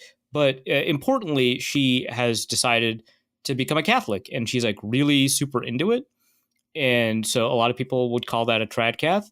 And there's a discussion with her and a prominent political commentator who's also Catholic named Liz Brunig, who no longer has a Twitter account, from what I know, because everyone kept harassing her, which is a pretty good reason to not have a Twitter account. But also, that's what you're there for on Twitter anyway. There's a conversation between her and Dasha that I cannot begin to remotely understand. It is essentially wizardry to me. And that's how I know I'm not a theologian. Let me see if I can find it, because it's a lot to think about at once. Okay, on this device. Good. This feels like the sort of thing that can't possibly blow up in your face. Well, I just don't know what it means. Okay, where did it go? Okay, I see it in the preview for on this device, but when I click on it, I'll just go into my file explorer directly. Here it is. Great. Okay. Does this mean there have been no efficacious sacraments since V2? That's Liz Brunig. Dasha, not in the Latin Rite, unfortunately. Okay. Interesting combination of casual, non-casual. Liz, looking back at Augustine's take on the Donatist controversy, I just can't square that account of sacramental theology with the Gospels. It would either mean the sacraments are divorced from soteriology altogether, meaning double predestination and or some kind of Pelagianism, both of which are heresies, or that God actually willed the destruction of the sacraments, in which case we can't really be blamed for just being ordinary Catholics. Evidently, this is what he wanted. Dasha, yes, St. Simeon the theologian said that Lord would retire from the sacrament rather than allow us to receive it so casually as to invite our own destruction, the way they do in Novus Ordo, for example, without even getting into priest and bishop ordination rites. Considering most American Catholics don't believe in the presence of our Lord in the Eucharist, and our times being as profoundly spiritually sick as they are, again, this is Dasha, not me, it really isn't that spicy of a take. Many Roman Catholics, not even Seeds or Trads, receive communion in Byzantine parishes for this reason. I cannot be a theologian, because I can't follow that at all. So I just want to be clear, I'm not a theologian. To answer your 4-year-old's question... Do not print that I was a theologian. Yeah, do not put in the newspaper that I was a theologian. Okay, to answer your 4-year-old's question.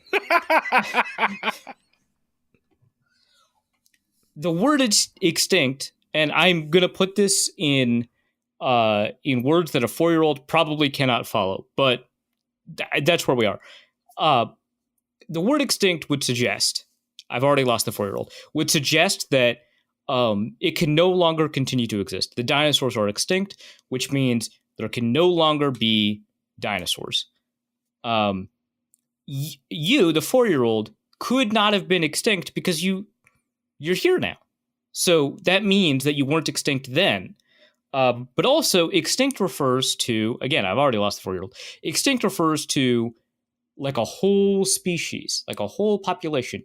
And you're one person. So a person can't be extinct. You weren't born yet, which we've already covered. But that means, just like, let's say, take a look at this baseball, 4-year-old. Hey, you love baseball. This baseball at one point, maybe 5 years ago, didn't exist. But the outer cover, the leather existed. The yarn for the stitching, that existed. The rubber inside of it, that existed. So all of those things were part of making the baseball, but the baseball didn't exist yet. So all of the things that would make you existed, but you didn't yet. I've lost the 4-year-old again. So you weren't extinct. The baseball wasn't extinct, but you came to be. It's wonderful that, we were able to put all this stuff together, and then you came to be. So you weren't born yet, but the parts of you that would become you, they existed, and that's wonderful. But now you're you. Anyway, I'm sure. Actually, if you just said that word for word to the 4-year-old, it would be fine.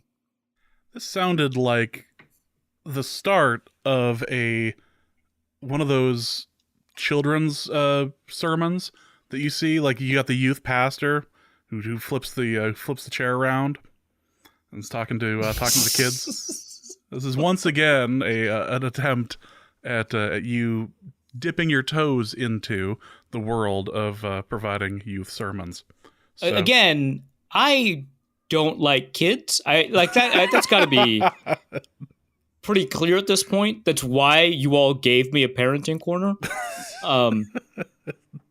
I do want to stress, I was an extremely good coach, but even though high schoolers are children and therefore not human, they can at least understand like the words I use. And it's not weird to treat a high schooler like an adult when like you're explaining something to them. So, but like a kid, like a child, like a 7-year-old or a 4-year-old, like you got to meet them where they're at and not hope that they catch up. Right? That doesn't work. I can't. I'm just saying, I'm envisioning you sitting down with the kids and going and just reading from the book and going, I love you forever. I like you for always, as long as you're living. As long as I'm living, my baby you'll be. Like, I'm just imagining you just saying that over and over again. Yeah, that definitely sounds like a thing I would do. Yeah, that's what? Just reading the book. Oh, come on. You've never read Love You, or you've never had Love You Forever read to you or something like that? Unbelievable. My parents are immigrants, James. We're all immigrants, Arif. I don't know how to tell you this. Yeah. I don't mean like cosmically or philosophically. Like, I mean, they were born in Bangladesh. Like, it was... Now you're taking things way too far. I don't know when I became the more woke of the two of us, but I'm not comfortable with this.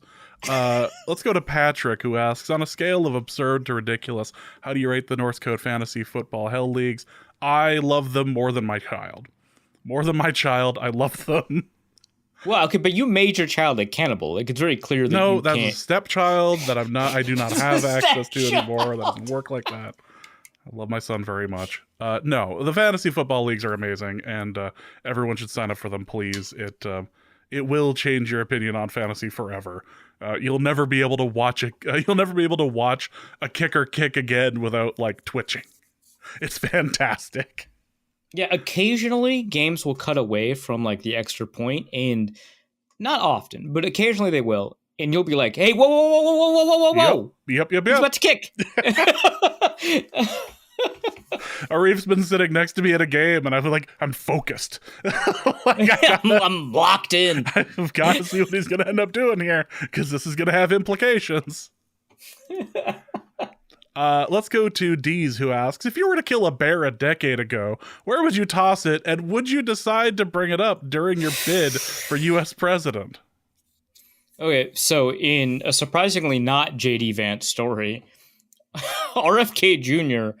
got ahead of a New Yorker article by releasing a video where he described the process by which his car ran into first of all, he's talking to Roseanne Barr, which is already like, what are we doing? This is like, we're already in a Looney Tunes reality, the very beginning of this video. But okay. He runs into a bear. So I didn't actually end up finishing the video because I was like, this is too much for me right now. And I never got around to it. But my understanding, so he runs into this bear with his car, and he explains, I want to skin this bear and then also eat it, I guess he mentions. Again, I didn't finish, but from what I saw, he mentioned eating it. And then he also mentioned it's legal to do that in the state of New York with roadkill. I remember him pointing out that this is all legal, which I was like, great. My primary concern was that this was bizarre, but okay, sure, it's legal. But he was going falconing, which we all can relate to. Mean, absolutely. I did that earlier today. I think right. I think in the video he calls it both hawking and falconing, if I remember, but I don't know. But yeah, so that's as far as the video got. My understanding is that like he puts the bear in the trunk or in the back of a van. I don't know. In the back of a van. Yeah, in the back, and then he goes falconing. And I guess, again, I didn't watch this part of the video. They changed their mind, or they're like, "Oh, that bear has just been kind of hanging out for a while, huh? We probably shouldn't eat it." Those have to be those. It's one of those two, right? They either change their mind or they realize okay, we went falconing for like a couple hours. That's probably it for this bear meat. And he does mention in the part of the video I watched that it was in great condition for skinning, I guess. I don't know. But then they decide to just dump it in Central Park, which if you're going to dump, right, like if you're going to dump a body of anything, bear, human, falcon, I don't know, anything, I probably wouldn't pick the most popular park in the country. That's me. You all have your own, but like you're already in a van. You could go anywhere, like actually, including where you went falconing, which I guess would implicate you, so you didn't want to do that. But like that's still better because it's less likely to be found. But you dump it at Central Park, and then somehow you arrange it to make it look like a biker did it. And by biker, I don't mean motorcycle rider. I mean bicycle rider, which I didn't finish the video. I don't know what the mechanics. How is a bicycle rider? How's a bicycle gonna kill a bear? I know it's a cub. I know it's a baby bear. But like, have you seen a baby bear? It's unlikely you kill that thing with a bike, right? Like that. It's kind of how it kind of has to fall from the sky from a very high like point, right? And like, there's a photo of him messing around with this dead bear. Also, still weird, where he's pretending to get bitten by it. Also, a hell of a sentence, right? Yeah. RFK, a lot of sentences, right? There's like a lot of sentences where you're like, okay, well, that's the first time a human has said that in history. But yeah, so he's messing around with this bear in the back of his van, and he's pretending to have been bitten by this dead bear. And you look at it's like not small. Like obviously for a bear, it's small. But like there's not a bicycle on the planet that you could convince me could run into that bear and kill it. Injure it, certainly. Like, I've been watching the Olympics. I know how fast bikes can go. You could certainly injure a bear. But, like... Why would you take pictures of this? Why would you film any of this? I don't... Well, at the point where you've decided you're going to hide it, certainly you got to end the picture-taking process. Because now you've gone from, I'm going to have fun skinning and eating this bear I found. Again, some sentences, right? To, oh, we got to hide this bear. We got to hide the dead bear. You do that, you got to get rid of all the photos. Like that, like obviously, right? But yeah, so that happened. And the New York Times ran an article like basically 10 years ago to the day, right? 10 years ago, about like this bear that officials found in Central Park. And everyone was like, what? What is up with that? That's crazy. And like, there's a bunch of tweets from 2014 where people are like, who does that? Who runs into a Somebody bear? from the news report too. Yeah, the actual like TV news. That's crazy. Yeah, it's like, who does that? Who runs into a bear and then dumps the body in Central Park? What a bizarre, crazy thing. Fast forward 10 years. That guy's running for president. The guy who did the bear thing. Yeah. That guy's, I mean, like technically he's running for president. He's not going to make it. No. but like the bear story doesn't help. That's for sure. I like that enough that somebody had said that all I'm taking away from this is that generational wealth is awesome. Like that was their takeaway. No, that's a great takeaway. Holy crap. From that. And the other great takeaway is that every time that I hear a sentence spoken by RFK, it's being spoken by from The Office. This is Creed talking. Like all things involving RFK Jr. are Creed thoughts. Even for the internet, they're shocking. I'll see if I can find it because it is an insanely good tweet. But it's like Build a Kennedy is the tweet. I gotta find it. Where would you drop off a bear? Someplace that doesn't have a ton of cameras, presumably. Or traffic. Like I feel like all of those things, like that's all important, I think. You could just not kill the bear. Like that seems like an option. Right. Yeah, I feel like once The way the question is worded is the bear is dead and you've done it, right? Like that's the given, and then from there, that's yeah. So where would you put a bear that you've killed? Now that that's the premise. Okay. In front of a taxidermist? Well, that's actually not bad. As long as you don't have to like provide answers to where you got the bear. I don't think a taxidermist is like overly concerned about. I think they're not going to be like, "Where did you get this ethical bear?" question may come up about this baby bear. that may come up at some point. I just don't know how many taxidermists are on the Isle of Manhattan. Well, again, you're in a van. I feel like you're probably willing to drive to upstate New York. The further away from Manhattan, the more likely you are to run into a taxidermist. Fine.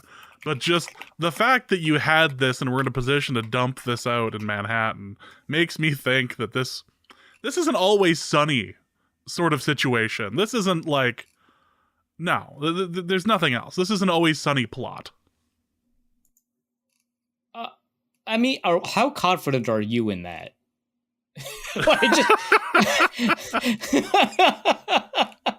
I'm just imagining him as Frank Reynolds. Like, so I just went in there and started blasting. Like, sure, no, that makes sense. No, this is about right.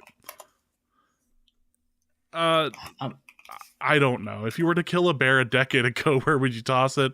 Yeah, in front on the steps of a taxidermist that doesn't have a camera on his doorstep. Yeah. That is the appropriate place to put that, and speed away. That's not worth answering. The tug of war was removed from the tug of war was removed from the Olympics almost 100 years ago due to injury risk. In the year 2028, is there a reason why it should not be brought back and turned into the most exciting event there is? Injury risk 100 years. Like I feel like, have you seen the John Boyce like? Was it the 1904 Olympics? Yes. Yeah, it feels like injury risk is at the bottom of their list of concerns. Real concerns, yeah, especially, yeah. But okay.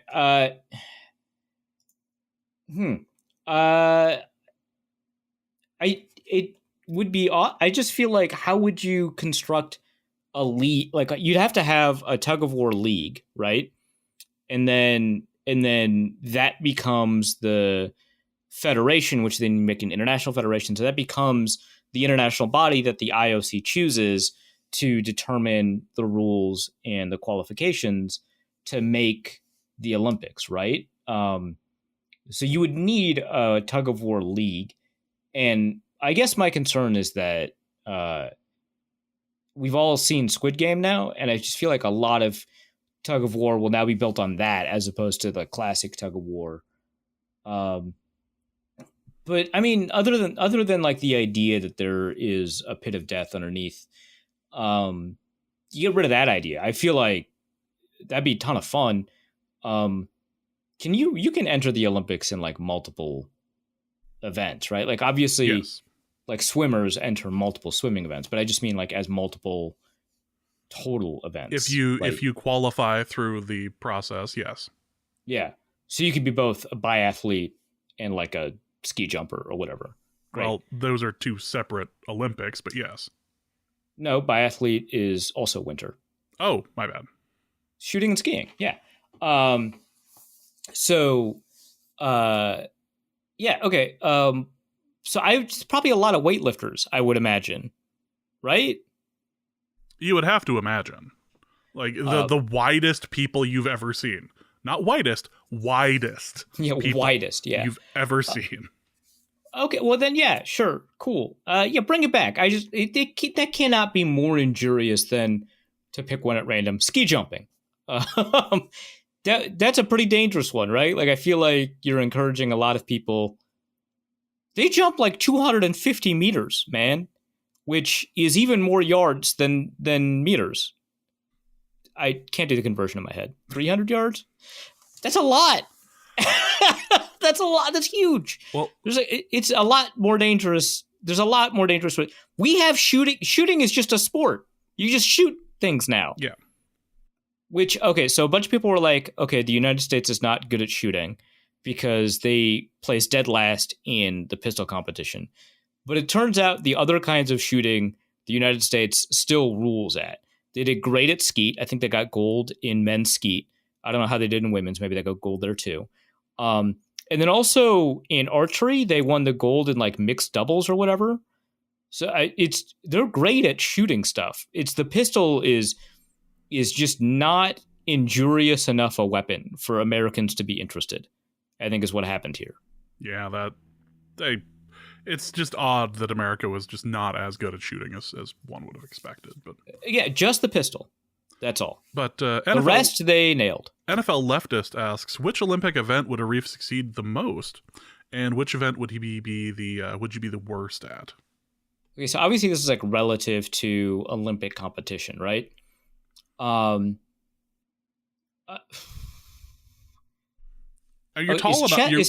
tall enough for water polo.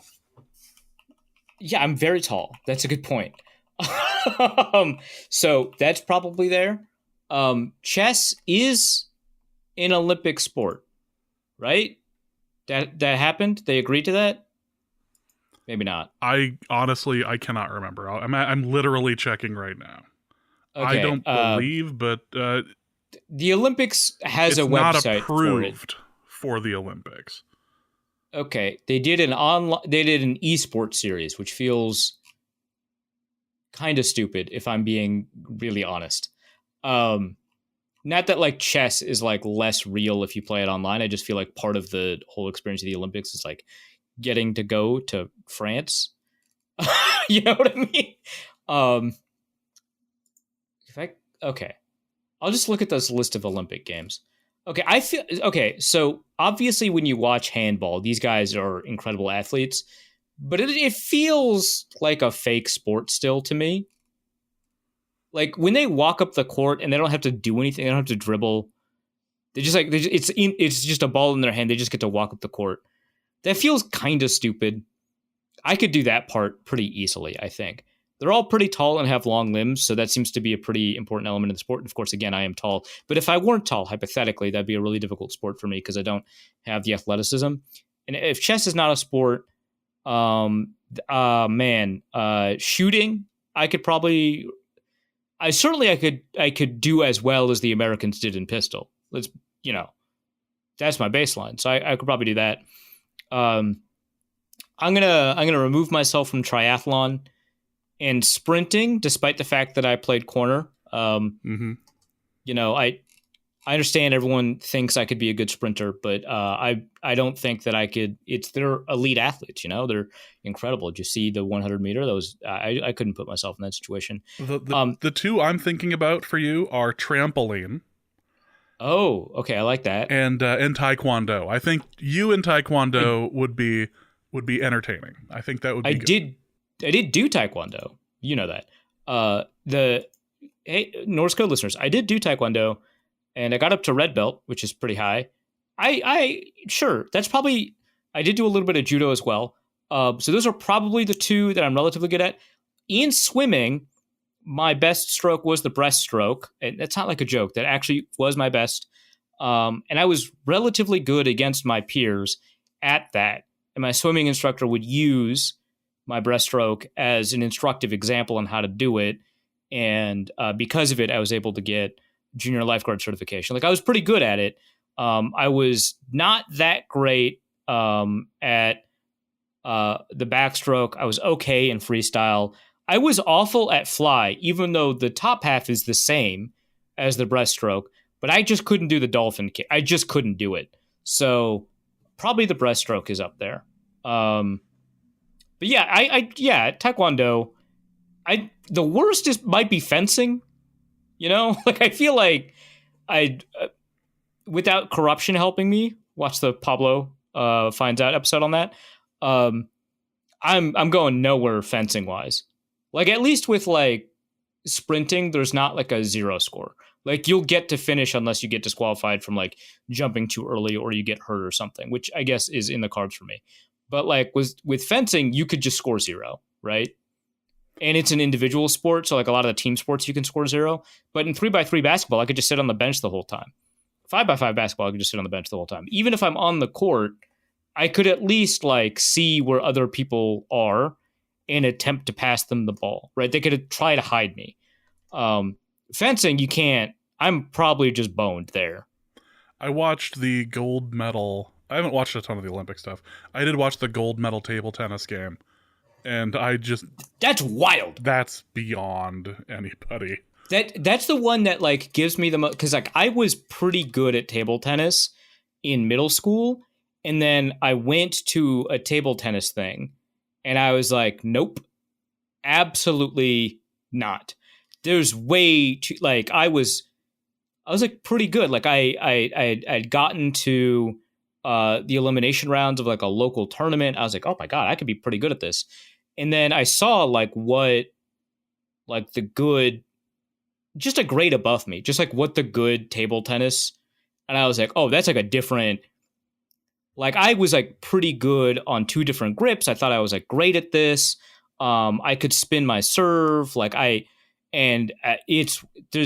those guys are athletes. Like they are incredible movers. And the ability to track that tiny ball that moves at like variable speeds, insane. Yeah, the guy from Sweden. Oh, both the guy from Sweden and the guy from China. The guy China was the gold and Sweden was the silver. They were both just drenched in sweat by the end of that. Like they were. That is like serious movement. Like no, I can't handle that. Damian Barrett asks, for Arif's nostalgia corner, can you ask Arif about the time he was convinced by sources that Adrian Peterson was about to be traded? Got such an old I guess it is the nostalgia corner. I may have mentioned that Arif still gets bothered when you bring up the whole Adrian Peterson getting traded thing. I may have caused this. That's funny. Yeah, I mean, in an essential sense, I screwed up. But like, I did get from 3 different sources, one of whom was involved with ownership at the time. Remember, the Vikings had like 2 primary owners and like 10 minority owners. So I did get a source involved with ownership. I did get a source in the front office, and I got a source who wasn't a coach, but was familiar with the coaches, right? So 2.5, 3 sources, right? And this is the kind of story that like 2 sources is probably good, but like you want more. And so the addition of like this person affiliated with the coaching staff was supposed to help me. But yeah, no, like I got it and I ran it by one of them again before published. I was like, hey, I need to make sure that this is right. Like, are you sure that that they're going to trade him? Like, yeah, absolutely. Okay, great. Run the story. The Vikings never trade him. The thing is, so a week later, Tom Pelissero runs this story about, and at the time he was at ESPN 1500. So he was like a Minnesota Vikings beat reporter, right? He runs this story and he's like, okay, so this is the problem with reporting the Adrian Peterson story. The organization would change their mind. So there were multiple days in a row where they were convinced they were going to trade him. And then multiple days in a row where they were convinced they were not going to trade him. So if you got all your sources lined up on the same day, they would all tell you the same thing. But if you kept on checking in, or if you checked in on multiple days with different sources, you'd get different things. And I was like, is that really what happened? I was right at the time and I was made wrong because they changed their mind. That sucks. I hate it because like I've decided I didn't want to break news after that. I was like, okay, that's great. Good. This is my first attempt at breaking. Well, I guess it's not really my first, but my first attempt at breaking big news. and screwed it up. And we found like a week later, I didn't really screw it up so much as it got screwed up. I was writing for Vikings Territory, which looks so much different than it does now. Different ownership, different template, different website. Ran through, I think, 3 different owners since I left it, which wasn't, it's not like running the website thing. Like one of the owners, for example, passed away, right? But yeah, I wrote for Vikings Territory, and it was, I mean, unsurprisingly, the most traffic I'd ever gotten, which like at the time, which was like crazy. I was on radio shows talking about the story. And obviously I remember recording the Norse code for it, and we spent like 30 minutes on it. Yeah, like it was a huge, right? And I was wrong, which it just sucks. Like I did an interview with 1500 ESPN, which I could probably just say now because it doesn't even exist anymore, Score North. 1500 ESPN, I want to say a year and a half later for their beat writer job, which ended up going to Matthew Collar. We were the final 2 candidates. And the guy interviewing me asked me about it, right? Like it was just like, it's like, you got to like figure out your answer to this question about why you were wrong about the biggest story of your life at that point. But yeah, I mean, that was nuts. I'm like ticked off that the Vikings evidently like changed their mind. Like I couldn't tell if they were lying to me after that or what. I guess the Vikings changed their mind. But it was just like, and like, I got a bunch of people that were like mad at me, right? They're like, who are you? You don't know anything. How could you break this story? Which like, I hadn't broken big news before. So like, I sympathize with them, but I was also confident in my reporting. And people are like, have you considered that your sources are trying to use you? And I was like, yeah, obviously. Like anytime you develop a relationship with somebody who has something to gain from what you do, especially like in news journalism, like, yeah, of course. But like, I took the possibility that I was being used as a mouthpiece into account. And I was like, this is, again, it was a decade ago, right? It was about the time that some random bear got dropped off at Central Park. Like it was a while ago. That is now our marker for time passing. It was approximately one decade since the bear had been dropped. Right. Like the ball drops on New Year's, the bear drops in Central Park. Exactly. Times Square, Central Park. It's like right there, right? So, but yeah, geez. But like, people weren't used to bloggers breaking news, right? And so people are like, and so even then I was like, no, I am aware of like that possibility, and I've taken it into account because like, you have to figure out like, what do the Vikings get about a reporter breaking the story? What does this source get about breaking the story? What does this source get about breaking the story? What does this source get about breaking the story? Well, the Vikings don't get anything from me breaking the story. They'd rather the story not break, right? Because otherwise they would leak it probably through Tom Pelissero or through Albert Breer, Ian Rappaport, right? If they wanted to trade him and raise the price by inducing more buyers, they might do that. But saying that they're willing to trade lowers his price. And so they probably, because now they are themselves not a buyer. And so they're sellers.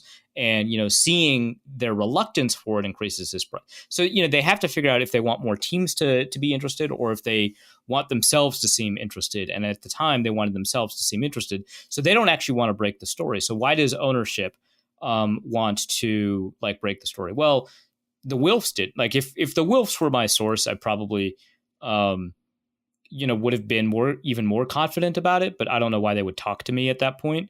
So it was somebody else, right? So what are the interests of these other owners? Well, you can read some stories at the time. Some of the owners obviously didn't want him on the team, and maybe one of them felt that it motivated to dump the team if they could put pressure and get that story out there. Well, why would somebody in the front office want to do it? Because they don't get to maximize the price.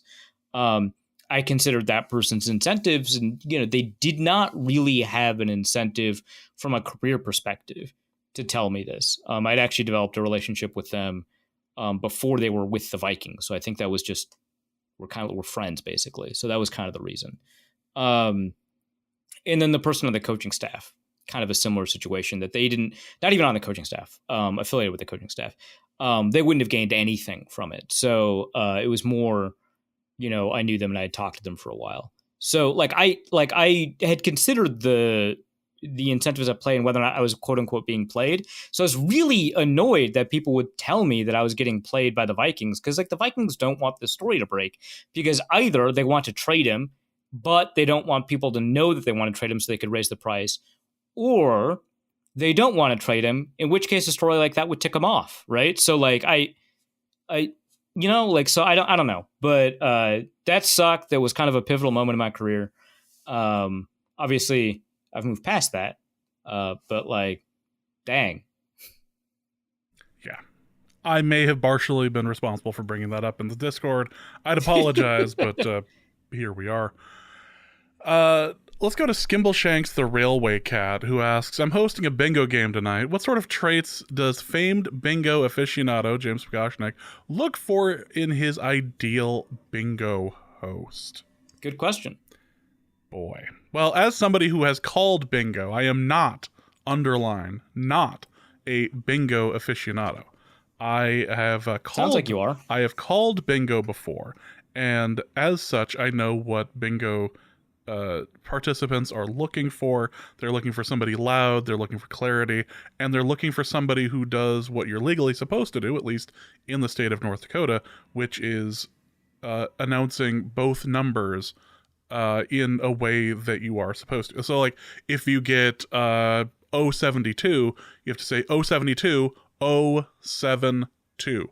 You have to say it both ways. That way it gets picked up and you light it up on the board, whatever. So that is the sort of thing I would look for.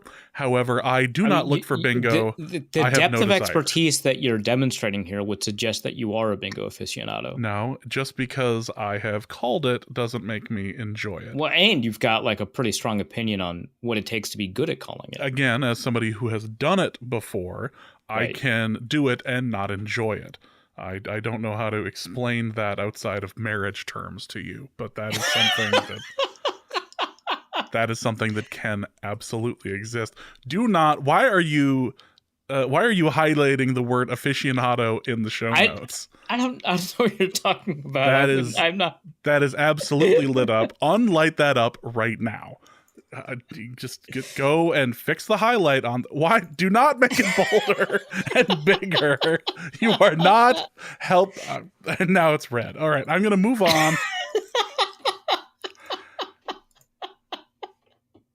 I was going to hold off on telling you this, but you know what? Because you're playing. Is it even spelled correctly now? It wasn't. I fixed the spelling. I was going to hold off on this because I decided I wasn't going to make your life more difficult. But now that we're here, here's something you can bring up in therapy. So I found out the other day that a house was going to be for sale in Forks, and I decided to... They haven't listed it yet, but I decided I was going to take a look at it. And because I happen to... know the area really well, and I was going to ask which bedroom in your house was yours back in Grand Forks, and you lived in Grand Forks. Which bedroom was yours in that house? Who's to say? Okay, so I went in for a potential walkthrough to buy the house you grew up in. That's almost stalkerish behavior, James. Look, it happens. I happen to be somebody who is looking for a new house. I happen to be looking for a house. It's not on the market or anything yet. I happened to have struck up a conversation. And I've seen the outside of it before. It's uncomfortably close to my parents' house, but depending on the price, I'd be willing to... It's kitty corner from your parents' house. It is, actually. The babysitting options there are astounding. But as it works out... It looks like whoever took over that house, and I don't mean to suggest language that would imply that they usurped the house. It was sold under no duress. But whoever took over that house... made the front of it look like a Chipotle. It's bad. I think the exact quote when we drove by it was you said it looked like somebody had turned it into like a like a hipster bar. Like the outside Right. of it Yeah. looked like a hipster Yeah. bar. It's like urban industrial, but like mass market bar where it's like, oh, ooh, cool. There's no ceiling. You can see the vents and you can order like a $15 cocktail that doesn't have enough alcohol in it. This is fantastic. I love it's this got vibe. the look of a franchised Irish pub that no one on the staff is even like 1% Irish. Yeah, so that's like the thing is, after the house was sold, I saw it like 3 years after that, and they did a wonderful job because it was like a normal, like the siding was aluminum siding, and the house was like clean, but it didn't look interesting. Whoever bought it after us made it look great. Like I think they replaced the siding with something else. It was an interesting color, but not like garish. They changed like the plants and stuff like that, and it really complemented the look. It looked really homey. It was great. And then I see it again like 20 years later. It's awful. Awful. Anyway, if you're going to buy that house, that's very creepy. We should do a show from it. I joked that if I was going to do something like that, I would have to ensure I would have to like bring in some sort of like occult person, and I'd have to call you to get like your Rolodex on that, but just to like go through and get some of the evil out that might have existed. I'm just not sure I want to live any place that Arshad has lived. I'm just not sure if I'm... I totally understand that. Okay, so growing up in that house made me think that most basements were finished. It was a culture shock to move and also like the next house I moved into in Bloomington, the worst city in Minnesota, also had a finished basement. So like my understanding of basements is that they're generally by and large finished, and that if you didn't do that, there was like there was something wrong, or there's like some other reason that you would. But most basements aren't finished. I didn't know that until I was like 20, which is kind of late to find that out. Was this like a belief pre-flood then, or post-flood? Well, both, because after the flood, is it not finished now? No, it is. Yeah, after the flood, we like because we got like, what is it? Not like angel, like what do they call it? Like it was the Angel Fund during the flood of 1997. Joan Kroc and her husband Ray of McDonald's fame gave out checks to the citizens of Grand Forks to help rebuild, and East Grand to help rebuild, and the paper got in a bunch of trouble by naming the anonymous people who were doing it. Because it was a whole big thing. My memory was that it was anonymous. I did not realize that we knew it was. Oh yeah, there was a bit. I realized your median age in the 90s was 7, so I'm just providing this additional context to you. Of course. That it was the Kroc family that had done it. When did we find out it was the Kroc family? Not 1998. It was no way. 90. It was middle or end of 97. Oh my gosh. Okay. Yeah, it upset a lot of people that the Herald did this. It was either 97 or 98, but it was one of the two, and it was early. And yeah, whatever. They have a Pulitzer. They got a Pulitzer out of the whole thing. So yeah, they're fine. But yeah, so I guess McDonald's paid for my finished basement then. But well, I mean, we moved out very shortly after, but like 99, I think. But like, we refinished the basement, I think, using the Angel Fund, because obviously insurance didn't cover that. But yeah. So both pre and post, that was a finished basement. I don't know what it is now. Maybe they took all of it out. I don't know. But I'm saying there's a non-zero chance that by this time next year I may be podcasting from your elementary school bedroom, and that's wrong, quite frankly. That is very wrong. Okay, so because I was largely 7 when I was living in that house, mostly 7, that I remember that room as probably being bigger than it actually was. So adjusting for that mentally, it's probably not a bad sized room for like a like an office for recording purposes. Yeah, like it's I was probably going to ask not you what you bad for thought. that. I was going to ask you what you thought of the acoustics in the room. I did not have strong opinions at the time. My memory of the acoustics, not great. I do remember being frustrated that I was loud enough to get caught reading after Lights Out or whatever. Like when I turned the pages of like Boys Life magazine, my parents could hear me reading, and they'd be like, "Arif, go to bed." I'd be like, "No, I want to know how to tie a knot." What did they put in Boys Life back then? I read a lot. I read a lot of their how comics. to If I'm dispose being of a honest. baby bear. This is going to be really useful for me in 7 years. Oh my God! There's so much red text on the show notes now. Thank you. Well, I don't know what you're talking about. Let's go to James Poggersh, whatever. The question is: in recent months, the podcast has been flooded with nerd crap like Magic the Gathering. For an actual jock question, which of the four bending nations does Brian Flores' defensive scheme most closely ascribe to? Change, water; substance, earth; freedom, air; or power, 5. It would argue that the loose style most closely resembles the freewheeling nature of the air nomads, but I'd like to hear your opinion. So this is based off of a Western animation called Avatar: The Last Airbender, and then there's also Avatar Korra something. I don't know. The second show wasn't as good.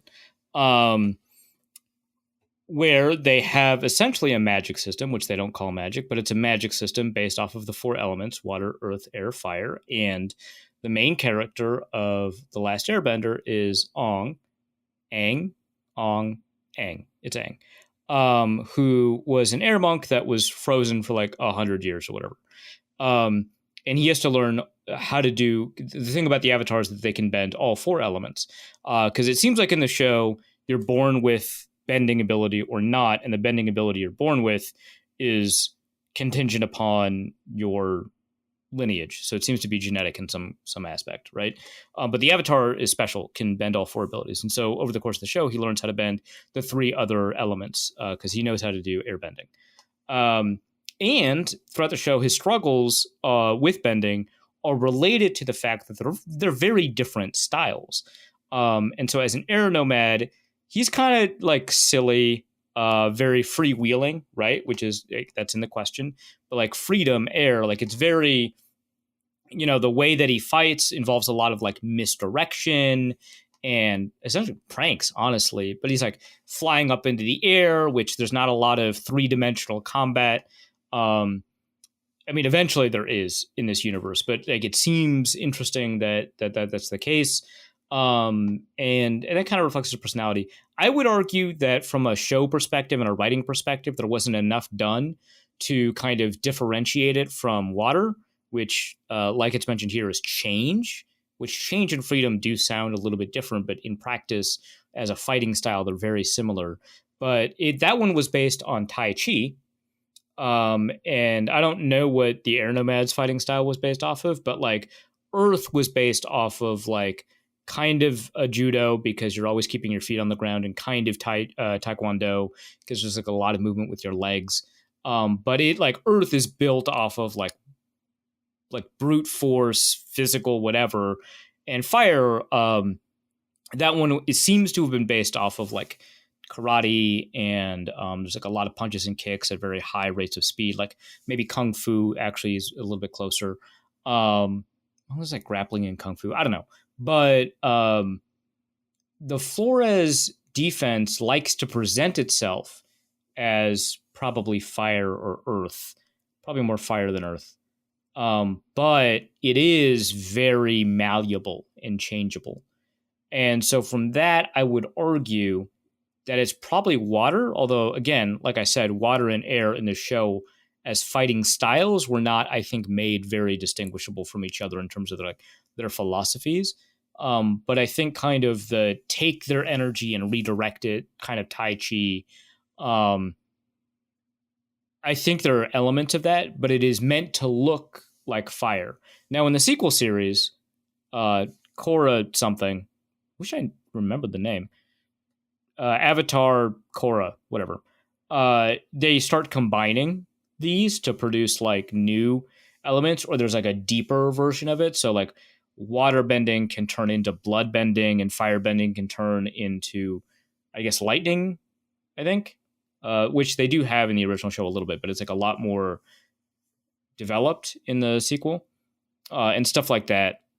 Which probably there's some elements that you can mix in there. Earth bending turns into metal bending. I don't know what air bending turns into, but that one kind of makes sense. That's not deeper because there's no air nomads left. They're just kind of extinct. I'm guessing water, but I don't think the air choice is wrong either. But I just think there's like a lot more physical force involved in a Brian Flores defense, which would suggest, I think, water. There's a lot of expertise for a show you don't watch. Well, it's Western animation. I'm comfortable learning a little bit more about it. It's not an anime. Oh, it's never been an anime. No one would argue that it's an anime. It's entirely Western production. Only a fool would consider that anime. Got it. Right. Yeah. Well, that is the end of this episode of Norse Code. We hope you have enjoyed it. Arif, what do you have to plug? Wide Left. The Substack has a couple of pieces. One, I mentioned that kicker piece that's from a little bit ago. But my most recent like football piece is the Christian Darrisaw one I mentioned. Before that, it's Jared Goff. Is Jared Goff good? Kind of interesting question because he's statistically, quite productive. But my latest piece is about the Olympics and the discourse surrounding Imane Khalif, the Algerian boxer, where there's been kind of a lot of controversy. The International Boxing Association, which is a very corrupt organization, had been decertified by the IOC for its participation in the 2016 Olympics and how corrupt that was. They ended up having to fire 36 judges and referees, which I believe were all of them. I believe they had to fire all of the judges and referees who participated in the 2016 Olympics. That's how corrupt it was. And they have not had financial transparency. And also they supported Russia, and the Olympics official stance is they cannot support Russia while the war in Ukraine is happening. So the IBA was decertified by the Olympics once temporarily and then permanently in 2021. Anyway, the IBA is a super corrupt organization, and they determined that Khalif had, and Lin Yutang, Taiwanese boxer as well, had violated gender eligibility rules. They said that they determined that in 2022, but then they still allowed them to compete in the 2023 championships. And it wasn't until Khalif had defeated then undefeated Russian boxer, who then gets to maintain their undefeated record, even though they didn't advance, that they disqualified Khalif based off of a new gender eligibility test and the 2022 test. Wrote about it. It's a very long piece about the IBA, crazy story about it as an organization and its members, involving not just corruption and bribery, but ultra right-wing nationalism, Russian expansionism, and drug trafficking. It gets kind of deep. There's heroin involved. I'm sure you're excited now. Please read it. It's not quite the porn house from the Draft Network. Well, I was looking. I was like, is there a porn house here? But I couldn't find one. So no. Well, it's important that you try. That's what right. That's what matters to me is being thorough. So thank you so much for listening to this episode of Norse Code. We'll be back here in about a week or so. So for Arif, my name is James. Thank you guys so much. And I am not an aficionado. Do not print that I am an aficionado. We'll be back soon. Norse Code is the largest and only division of Norse Code LLC. You can find Norse Code on the Daily Norseman, SB Nation's Vikings blog at dailynorseman.com. You can also find it on iTunes, Apple Podcasts, Stitcher, Spotify, Google Play, and wherever fine podcasts are aggregated. Our Vikings blogger extraordinaire and generally useful human is Arif Hassan of... and he can be found on Twitter at Arif Hassan NFL. I am your producer and host, and my name is James Pagashnik. You can find me at the show's official Twitter feed at NorseCodeDN or at my personal account at Big Mono. If you'd like to donate a few bucks to the show, you can do so in a couple of different ways. You can go to patreon.com/NorseCode and donate there. For $3.50 a month, you get bonus material and more. You can also go to paypal.me/NorseCode for a one-time donation, or you can go to norsecode.threadless.com and pick up some Norse Code merch. Any questions or comments that cannot fit in a tweet can be sent to norsecodepodcast@gmail.com. On behalf of the Norse Code staff, we thank you so much for listening. Our formula is this. Hey, all things are possible through the power of Ben DiNucci.